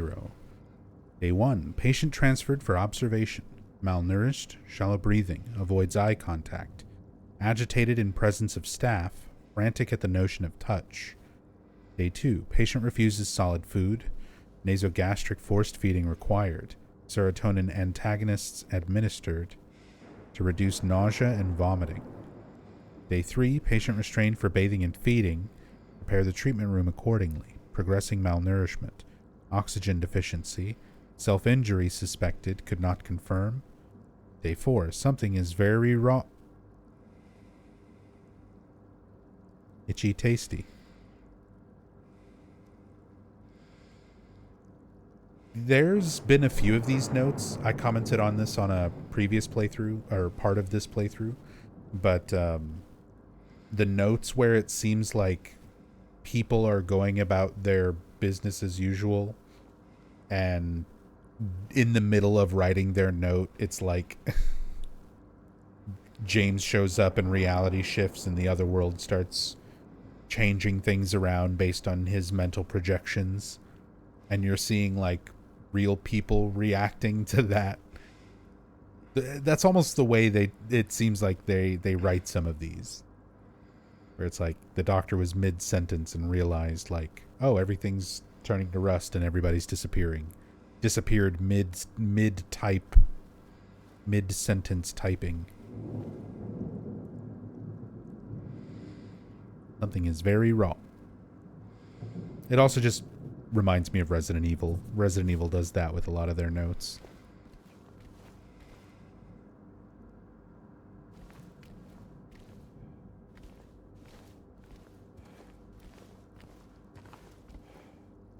You get like 3 pages describing exactly how they created the horrible genetic monster. And then the last line is always the scientist being like, well, I fucked up. And it like ends halfway through the sentence.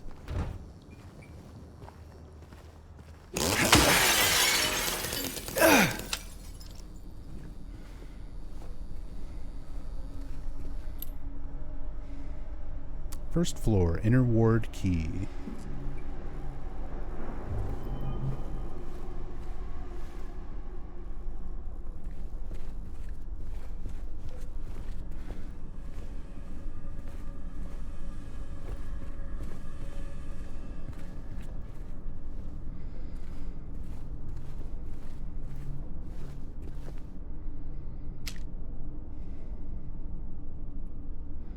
All the details on the like medical equipment, the wear and tear, kind of like in the shape of people. Really good attention to detail. Little creepy stuff.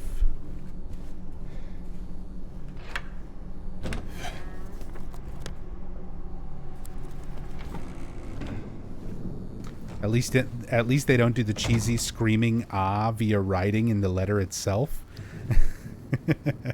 I mean, Jasper does that in Silent Hill 4, and that always kind of makes me laugh.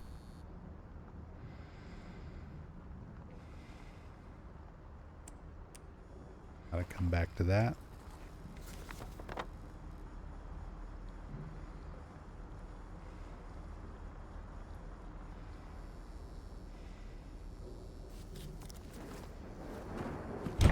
Is there anything else in X-ray room?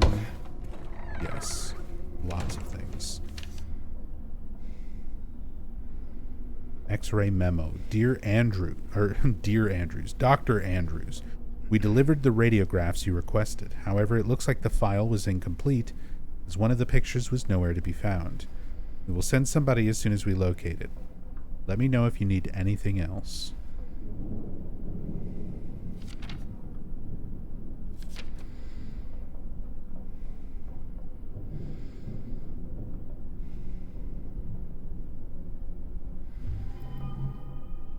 Explaining why you only get some of these X-rays and not all of them. Radiograph of a pelvis.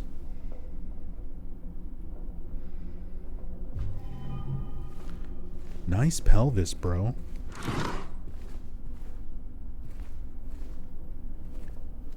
Hey, Richard. The Silent Hill game is so incredibly long. Took me 17 hours first time. Yeah, I think my first playthrough was 25 hours, 22 hours, something like that.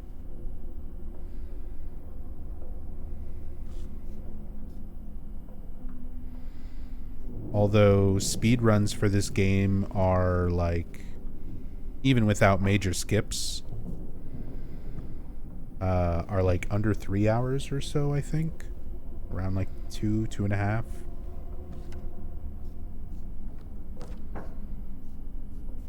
So once you know what you're doing, and you're just going from point to point, game's not that long. It's not as long as it seems.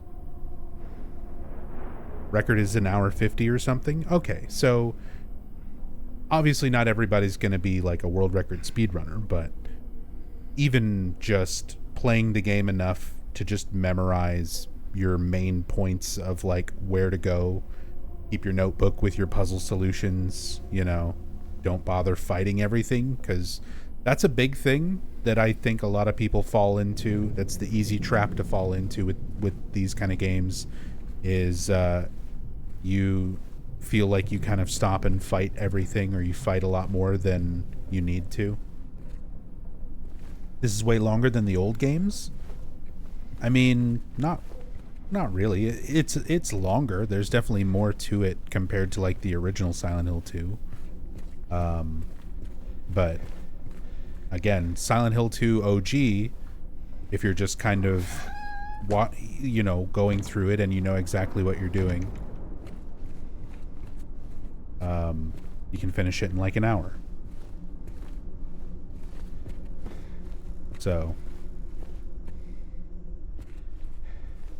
the difference is not as big as people realize. It's just, I don't know. Your view on the length of a game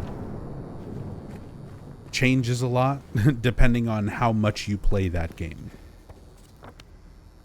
Because for most normal people, even really big fans of this game, how many times are you really going to play it, you know? Your average person's probably just going to play it once. Your super fans are going to go back through it and play it, 2, 3, maybe 4 times. Usually after about third or fourth playthrough, you'll have seen all the endings, or all the ones you care about. You've tried out the different difficulties, maybe got all your achievements, or most of them, the ones you care about. And even that is a fairly small percentage of people who play the game, right? But if you're willing to play it a little bit more, even beyond that, if you're willing to take the time to just kind of like, I don't know, memorize stuff a little more thoroughly. Not even to the degree, like I said, of like competitive speedrunning, but just efficiently playing the game. These are not very long games.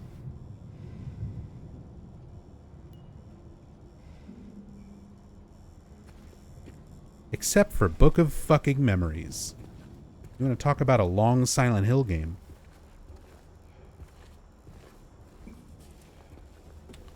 We don't talk about that one. Let me preserve my sanity a little. Let me continue my delusion that I didn't spend years of my life doing 500 zones of that game.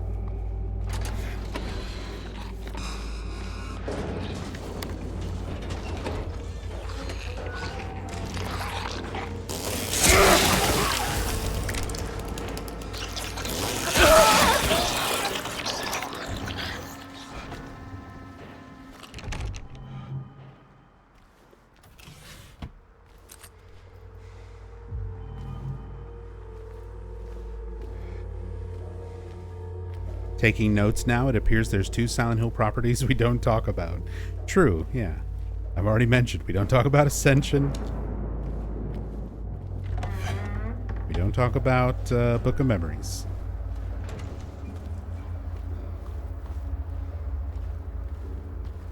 I've talked about them in the past. You can go watch me lose my sanity in both cases from the archive videos. They're on YouTube. But I don't need to revisit that now.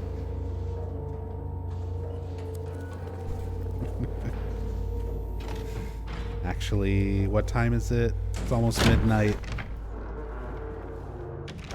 So,